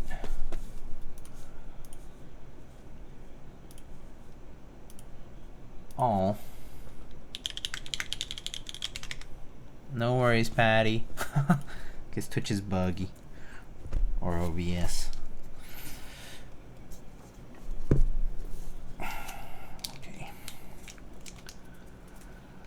Okay, I think that's done. Let's put it on the case, on the rest of the case. So it appears Mr. Alex did the force break for us because I see some little stickies on it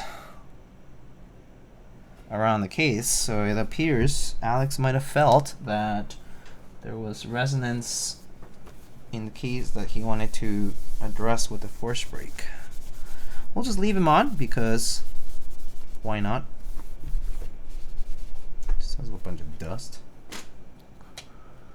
Patty says she can't type in your chat. Yes, she messaged me on Discord. All good, all good, all good, all good. So the case internally is pretty simple.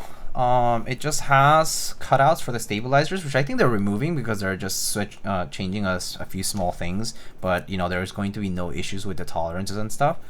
But so there's some cutouts for stabilizer like parts, essentially, just like everything fits. And then all of these screws that you see in the periphery are to hold all the pieces in the back. So I'm obviously not going to go ahead and remove all of this stuff, but you know, it's kind of like this gridded portion, and then you have a brushed stainless steel portion, well actually two of them, and then a bunch of different aluminum portions that are kind of compartmentalized on this silver frame piece. So pretty cool, very, very cool. But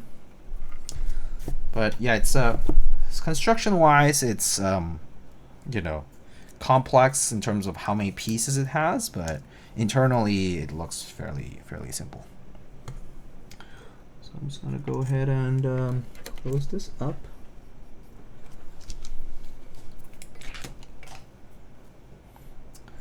And now we can put our screws on.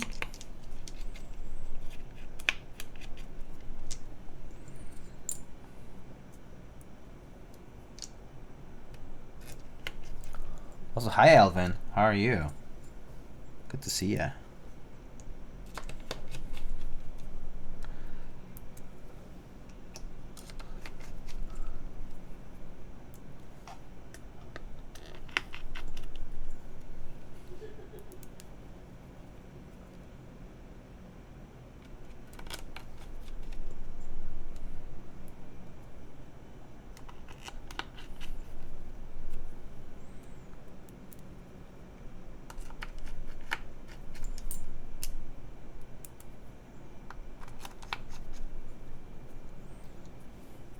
Doing okay, as good as I can be. I respect that. That's me too.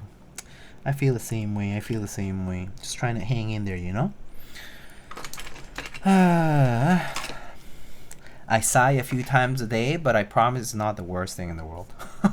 That's kind of how I... if I had to put my mood into words, it's like that.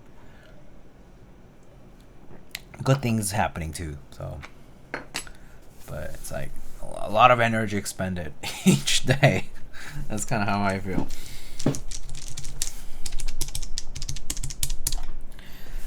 Okay.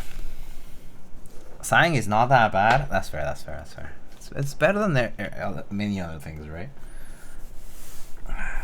Alright. So, oh, very nice. Let's see, does this work? Alright, that's all good. It's bad when it's keeping you awake at night. Oh, that's fair. I hope that's not you, though. I hope that's not how you're feeling.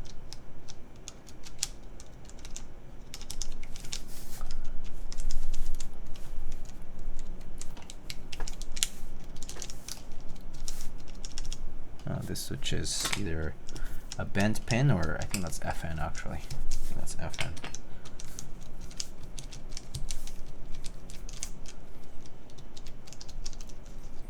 Okay, I think everything's good. All right. What keycaps shall we put on this cool keyboard today? Very cool, full size.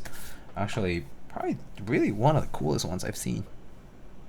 This is nice. This is a very elegant way of doing this kind of design. It's very, very cool.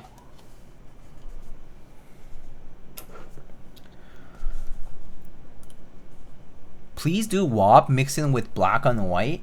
Would you want to do like WoB modifiers and black and white alphas? Would that be kind of cool? Being a tech worker, it's hard to maintain positive vibe every day nowadays.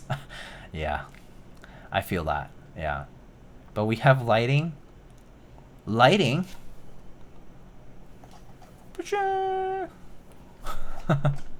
Like the lights in my room ceiling. Like metaverse, yeah, kind of like metaverse, but no metaverse novelties because I don't have metaverse novelties. You know what I mean? Not at the moment, but losing sleep these few days. Oh, I'm sorry. I hope it's not too bad.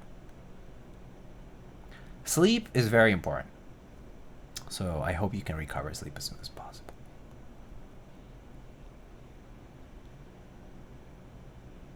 I was thinking WoB top half and opposite on the bottom. Oh, to go with the theme. Oh, okay.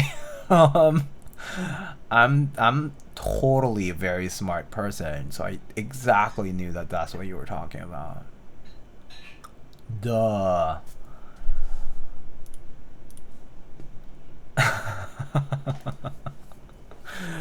Let's bring the keycaps and let's go from there. WoB and black and white, you know, WoB and I hate the way it sounds. Bow, WoB, bow. It's like bow, like a bow. It's kind of weird. All right. I'll be right back. Okay, I'm just gonna bring those keycaps over.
Okay, I'm back, friends. Alright, so we got white on black and black on white. So we said, are we going with my idea? Like metaverse, sort of?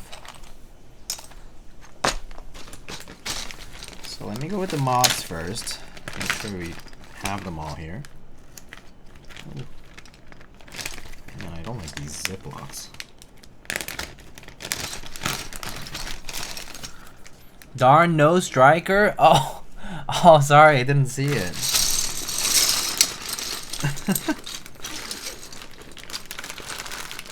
What's up?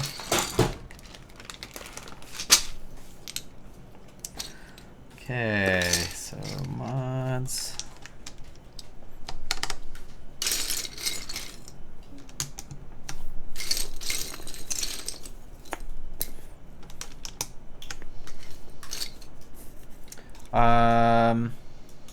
Need to remember, how do these key sets, Afro is, light, dark, right, I think? So, wait. Yeah. Right? Or wait, am I... Is it alpha colored, mod colored, and it alternates, right? So it's mod alpha. Okay, yeah.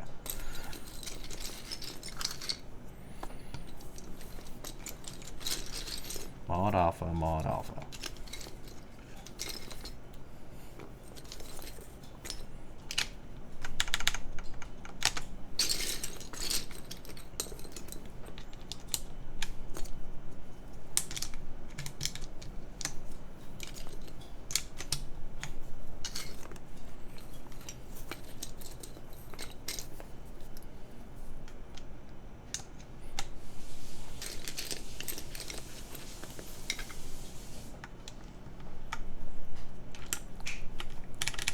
Are you gonna put any artisans on the board? I'll put them on the escape and this cluster over here.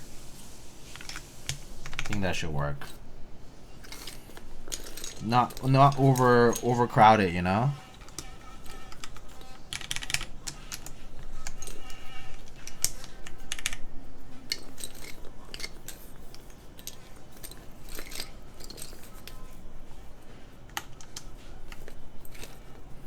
Still going. When to go line up to get gas at Costco? Is gas at Costco still priced okay? I feel like the answer is no, probably these days. Right?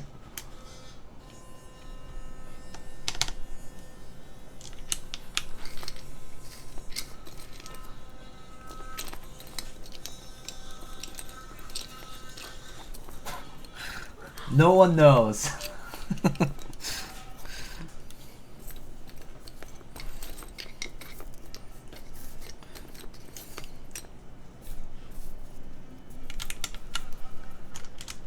It's not okay, but it's lower. Yeah.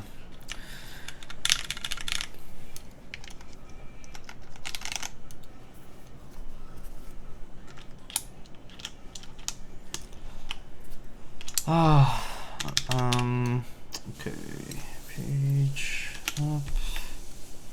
And then I need my numpad stuff, right? So.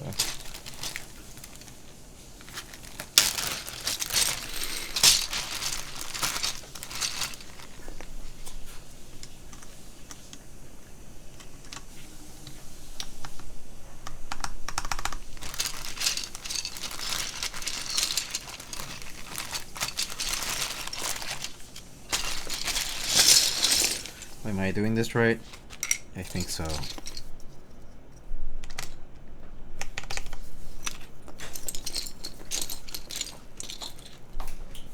Okay.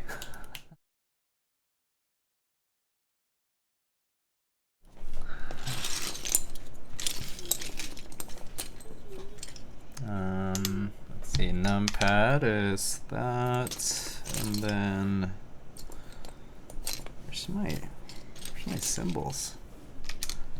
This one, numlock. Oh, Kiwi.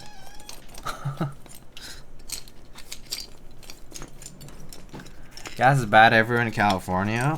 Yeah, I've heard. I've heard.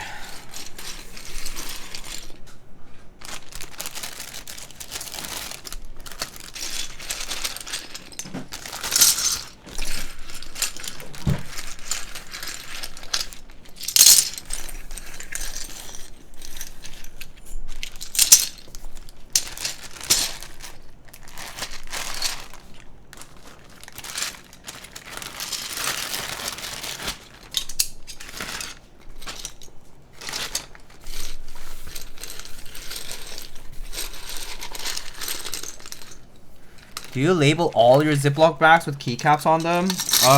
Not all of them. Sometimes I forget. I mean, like, I'll just put like a piece of paper in it, you know? Like this one literally just says WoB on it. Yeah. It just kind of depends. It depends on the time of sorting. Sometimes you're in the mood, sometimes you're not. But I try to keep organized so I know where things are, you know?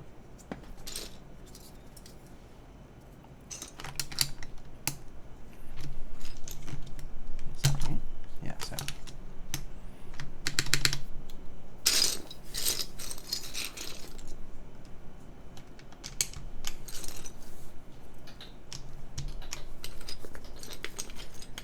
Oh,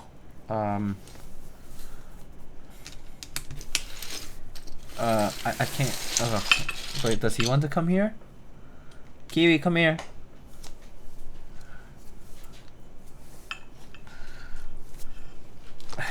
Okay, hold on, guys. Kiwi break. Kiwi, come here. He doesn't want to come here. Can you?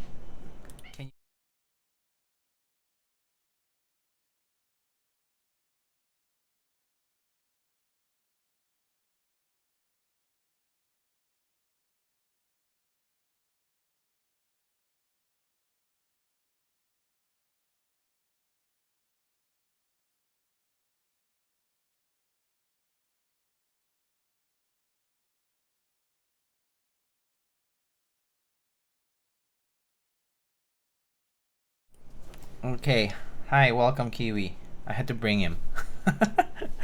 Okay. Oh, there's ads playing. Okay, we can hopefully do this for about a minute, right? Let's see how we're doing here. Okay, Kiwi. All right. He wants his churro. Oh my god, you're so desperate. Hold on. You're so desperate. Okay, Kiwi.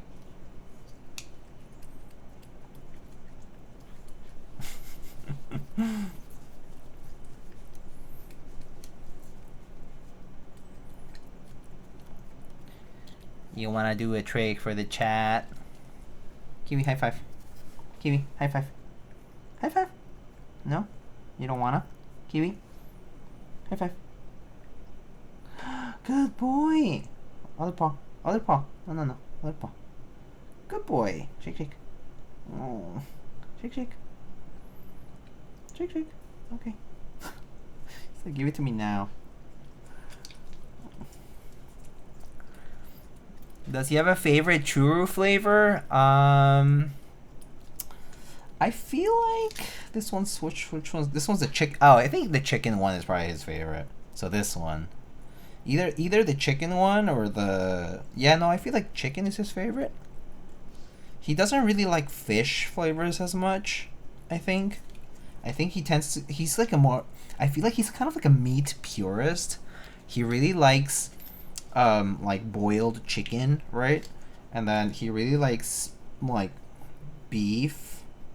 But like, for example, like apparently according to like basically like apparently like once we fed him or once they were feeding him like fish, and he would not eat fish that was either in the fridge and then like, you know, or in the freezer and then like thawed kind of thing. He'll have like fresh Like he would like eat like fresh like salmon or whatever, but not otherwise. Like he would not eat like re-thawed fish. So he's very picky. Same with meat. Like he doesn't like it when it's like too overcooked, I feel. He obviously doesn't like stuff that has been heavily like heavily seasoned. So anytime we make like a surprise meal kind of for him, like with like meat and stuff, we'll just like only cook the meat and just a bit, you know, like just enough, obviously cooked enough for him to eat it safely, but yeah, but he's very picky. He's very particular about his food. So he enjoys his food a lot actually, but I would say that he is very picky about it. Picky about other stuff. He doesn't like go around to eat other things. Very obligate carnivore. He has a palate of a Michelin inspector. I swear he does. He like this is how picky he can be. Like if so, like we serve him his wet food separate from his dry food, and his dry food needs to come fresh from the container it came from, because like let's say he has some leftover dry food and we put more dry food into that bowl, he will only pick out the freshly put dry food and not touch the old dry food, like even if it's been like half a day. He will not touch it. He will leave it. So he's picky. He knows his freshness and and all that. So he's very particular. Yeah, anyway, I want to say hi. That's crazy. I know. He's can be a little naughty. But yeah. Say hi, Kiwi. Meow, meow, meow. No, he wants to go. He wants to leave. Okay. Thanks for stopping by. Goodbye. Have fun. Thanks for all the fur.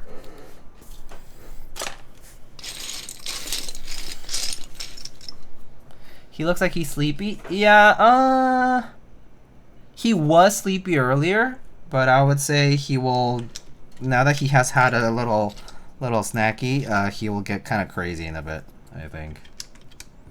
He'll feel the energy in a bit and he'll start running and like killing his toys and whatnot. It takes a little while. It takes a little bit to kick in, but once it does, he kind of goes crazy.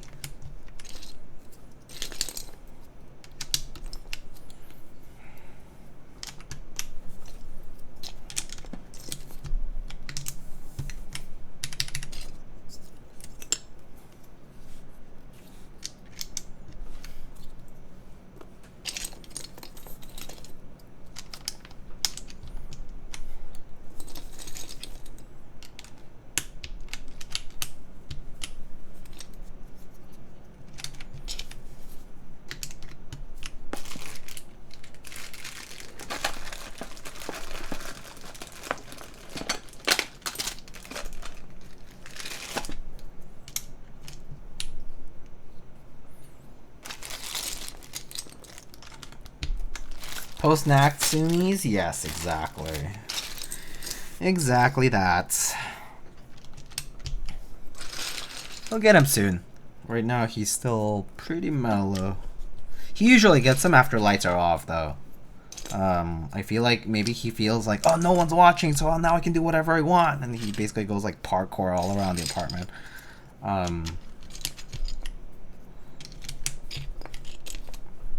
Very cute, though.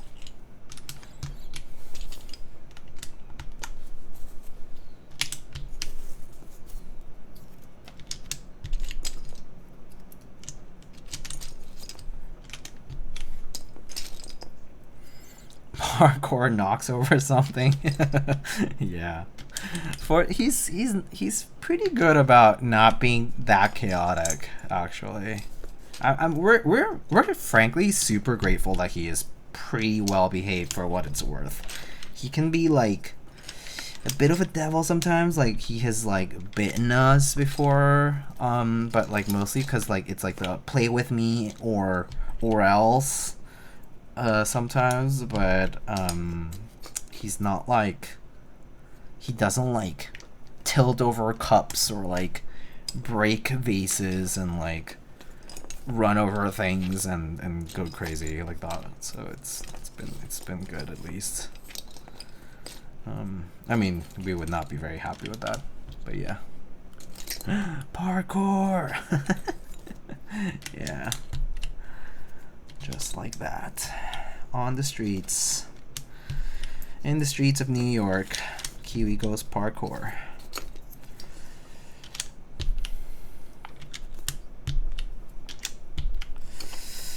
Okay, we're missing this one and here.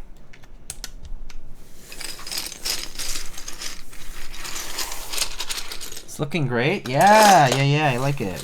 I think the proto photos had the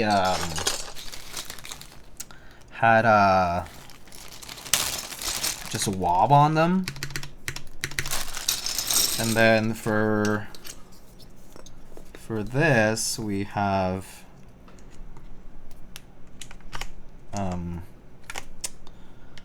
this combo, kind of like Metaverse, I guess is right. Yeah.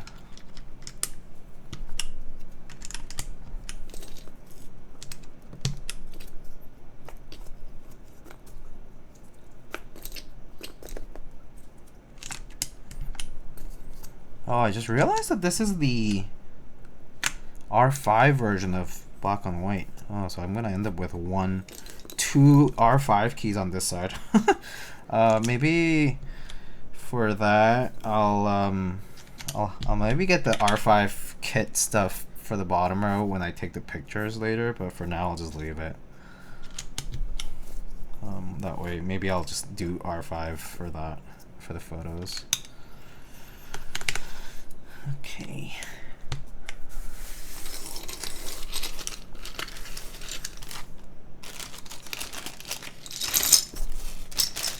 Orange tattooed confirmed. Yeah, he definitely does have some orange energy. It's not like the craziest all the time, but he definitely has it. Alright, so let's put on some caps on this. Let's see, maybe some black and white stuff, or monochrome at least. Got a bunch of monochrome stuff around here. Let's see. Maybe for the escape, we'll do this guy from Level Caps. And then for the rest, maybe we can do,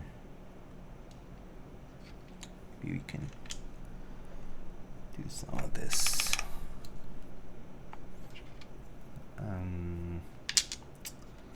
I'll kind of actually, yeah, why not? Kind of flank it with the cross ones, and then maybe I was thinking maybe this one, but maybe it's too short. So here, maybe I'll do the brew cap,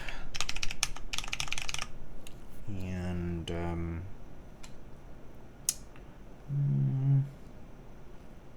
speaking of cats, I guess maybe we'll do the little blank. Maybe we'll do that. Keep it fairly monochrome. Okay.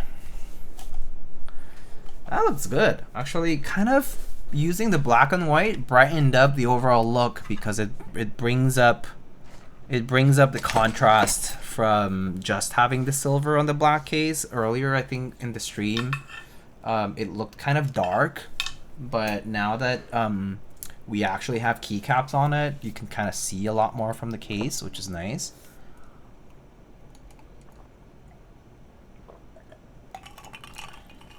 So it's looking pretty good. All right, let's try it out, folks.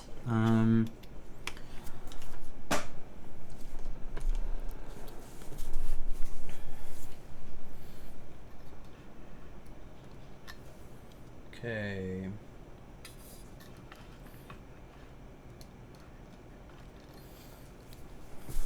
So on good news is that I actually got a side cam back. It's actually my wife's camera, and borrowed it because we have the same mounting system. so yeah. Let's see. Okay. All right. Let's try this. Actually, I think that's good. Okay, so let's try it out. Where's my typing window? It's a little. There we go. Damn, this looks good. Yeah. I think the black and white really brought this color up, and I really dig it. I think it looks so much better than just WoB. So that was a great combo. I mean, you know, classic, but mono truly, and it looks good. All right, let's see. I need to mute the music here and put the and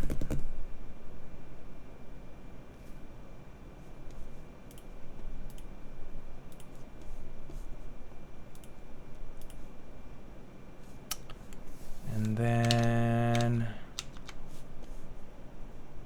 let's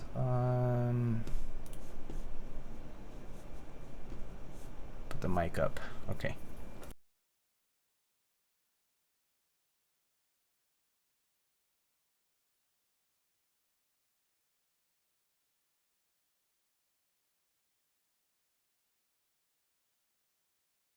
Okay. All right. Let's try this out, folks. So we have our Touchstone full-size keyboard by Mr. James, formerly with AKB, also known as James from Alchemist Keyboards, but also works with designs through CannonKeys as well, and he brings this very kind of artistically inspired, at least, both within architecture and just other art, and brings a very cool looking full-size board called the Touchstone. It's a top mount keyboard with a split plate design where you have the TKL portion and the numpad portion separate. They're just connected by a ribbon cable underneath. We have a top-mounted FR4 plate for today's build, and we have a classic build with some cherry mix brown switches and a combination of black and white and white on black. So let's give it a shot. All right, here we go.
Diego, are you mayhap seeing someone in monkey type? What? I like how this sounds. Yeah, I like it too, actually. I actually expected less from MX Browns on FR4. I've heard good, but I personally have had mixed results with MX Browns. But it sounds pretty good. It definitely has a slightly more dampened, more muted tone, even amongst top mount sound. I think part of it is the FR4 plate. Part of it is also the fact that the board is kind of huge. Because it's a full size. You don't often get full size boards in the first place. I think custom full size boards have been much more of a thing in the past 2 years. 2 years, I think we've seen a big surge in full size options for custom boards, which has been pretty nice, I think, for the part of the community that has been waiting for it pretty much. Like the Seal, there was the Intro S100. There was like a Class 100. You know, there's been a lot, right? Pangea, full size, you know, etc., etc., Fossil, and so on and so forth. But it's been cool to see a lot of full size board options pop up, and this is, you know, now one amongst many. But I think the look of the board is really unique. And for the mounting, I think it works quite nicely. They accomplish a nice thing here by dividing the TKL portion and numpad portion, where I feel like the TKL portion, like the main portion here, kind of feels familiar. Like it definitely does remind me of like those like top mount, not like particularly like Jane V2 style, but like those like kind of like softer top mount feels that you get on TKLs, but you still get numpad, right? So obviously I haven't really tested numpad much, but the numpad I think just kind of feels nice and sturdy, which is kind of what you want from a numpad. So I think that's fine. But it feels pretty good for a top mount. I think it has some softness to it, and sound wise, it does have a good amount of, you know, I guess surface contact with the desk. So I think some vibrations might be traveling up to my mic. So you might hear a lot of boomy sound, but I think in person, I think it doesn't sound as much like that. But some of the vibrations might be traveling to the mic, so you might be hearing a bit of my desk right now, even with some of the isolation that I have. So yeah, all right, let's go ahead and try my mods, the modifiers, and show you the board. All right.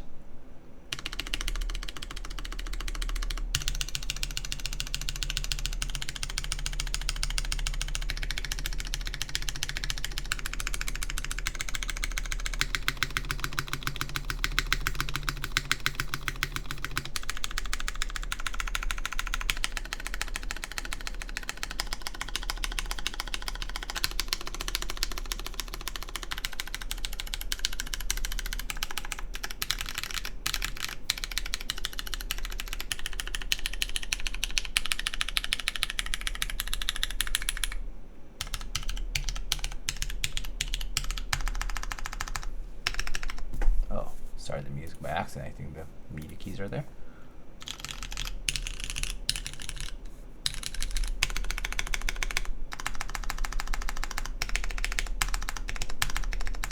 I always love the sound of these vertical 2U keys on numpad. They always sound so good. Love 2U keys on the numpad. Always such a nice sound to them. I don't know what it is. It's something about the 2U keys. They always sound good. Yeah, the plus in particular here sounds very plus.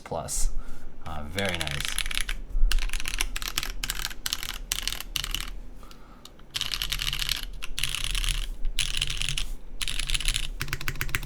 But nice and pretty balanced sound for top mount, and also for the people who might feel skeptical about a FR4 plate, I think this particular combo, it sounds pretty good. So yeah, spacebar sounding different where you press it, that's I think pretty normal. It doesn't always sound perfectly consistent in terms of like, you know, sometimes this part of it's a little closer to that part of the stab, and you know, sometimes you're pressing like this way or this way or this way.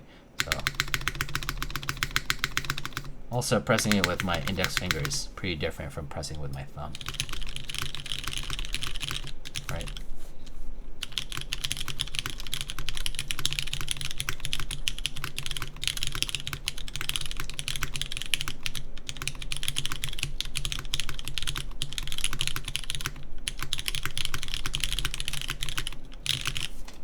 So yeah, always when testing these, it's just, yeah.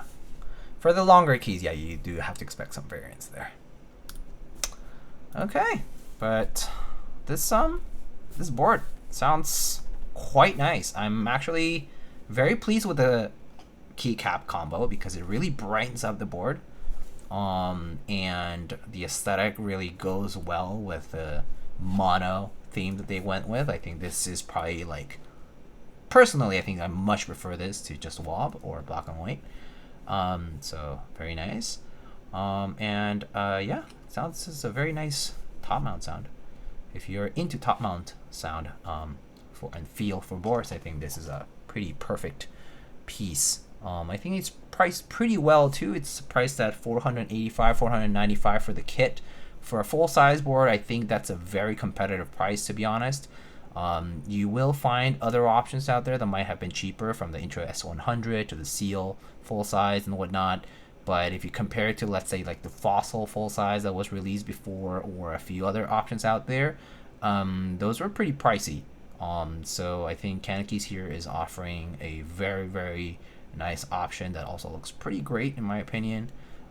So if you're in the market to gift a full size to somebody else, maybe a family member, or for yourself, if you need a nice workhorse type of board with a numpad and everything, just a classic layout, this is aesthetically pretty stunning, so super good. Yeah. So here it is. Okay, so let me show you what the board looks like, and let's go from there. Whew, it's really hot today. Okay. So there it is. Really like this. I like what they did with the steel accents too. The steel accents are brushed with, which I think is a nice touch. When you have these brushed pieces, the nice thing is the light reflects somewhat differently at different angles, and you can kind of like almost have like color to them because of the texture.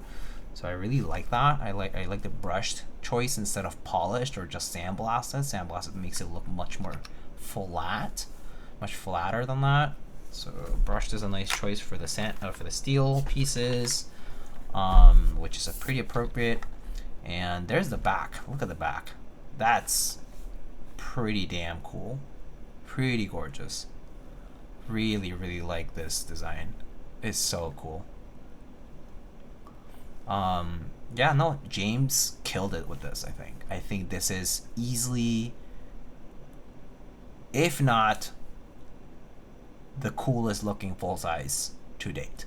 Like, I don't think there's much out there that looks as good as this, both in a colorway that's like very vibrant, like the Mondrian one, like the white and red, blue, and yellow, or like this one, which is kind of like more monochrome themed.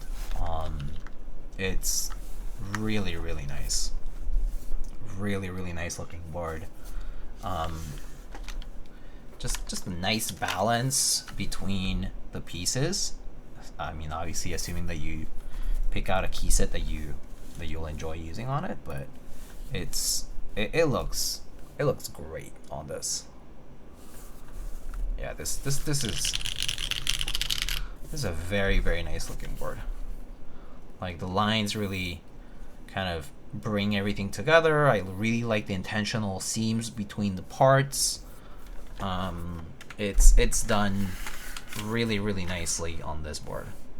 Actually, if you want to see kind of how the difference between R5 and R4 look, you can see a little bit there, but I'll be replacing these with R5 mods later when the photos come around. But yeah, no, this is really, really cool stuff. Now that it's built, I really, really like it. Yeah. Like, I think personally, like, I know that some people out there might be looking for Southpaw, but I think this looks really good in the traditional. Actually, Wind Keyless looks really good on this too, because it balances these out here. this part out with the wind keyless. Looks good. It's like up, down, sort of. So it's a very cool cool interplay in the design elements here. So MX Browns was a good choice. I think Gat Yellows would have also been pretty good, but frankly, I'm pretty pleased with how this build came out. Southpaw version of this is offered. Don't know if it's still available. As it's only 50 MOQ. Ah, okay. Not sure if they'll hit MOQ. Yeah, that's true. I think projects like these are pretty ambitious. You have MOQ per each of the designs, plus not the cheapest thing, and it's not like everyone's buying these days, so I kind of get it. But I think James and CannonKeys did a great job with this, though. Good office board for sure. Definitely will attract some, you know, we'll catch some looks in the office, and they'll be like, "Whoa, what's that? That looks cool." Especially the colorful one. But even this less kind of like obvious one will still have you know, people coming by and being like, "Wow, that's a cool keyboard." But yeah, no, they did a nice job. Sounds really good.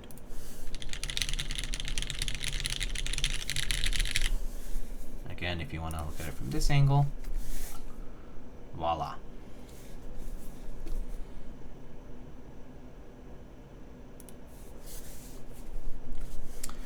Okay, I suppose that is the build for today. Almost midnight, and I do have work tomorrow, so I'll probably have to wrap it up shortly. Any other questions or anything else? Very nice keyword and build. Have a good night. Thank you, Nine. Thank you. Alright, folks, let's go raid someone if there's anybody doing any keywords tonight. If not, we can just raid someone we know. Once again, this is over on CannonKeys, so check it out. They have a few, I think they are working with a few other vendors too.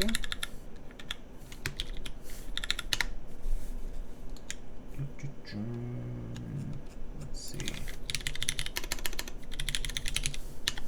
Yeah, they are working with Keeps and Cables, Stock Exchange, R&D KVD, and Z Frontier for vendors as well. And it runs till April 13th, so 2 more weeks-ish for anyone interested. But definitely a looker. Okay, so let's see if anybody is streaming. I don't think there's any keyboard folks tonight. It is just a Tuesday. So we can go and you guys want to see either Lego or should we raid someone who's just playing some games?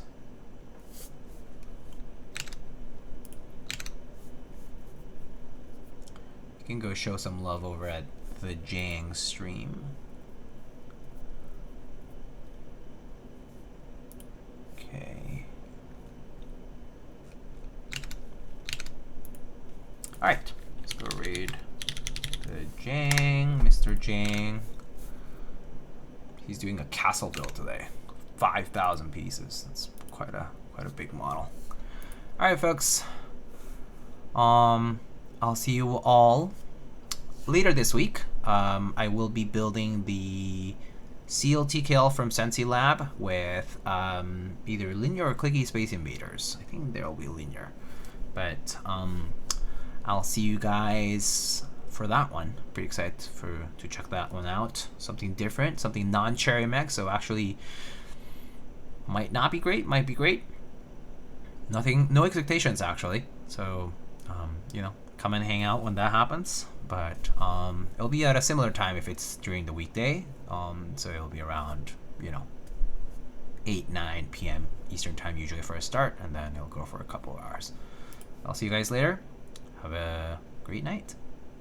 See you later. Bye bye.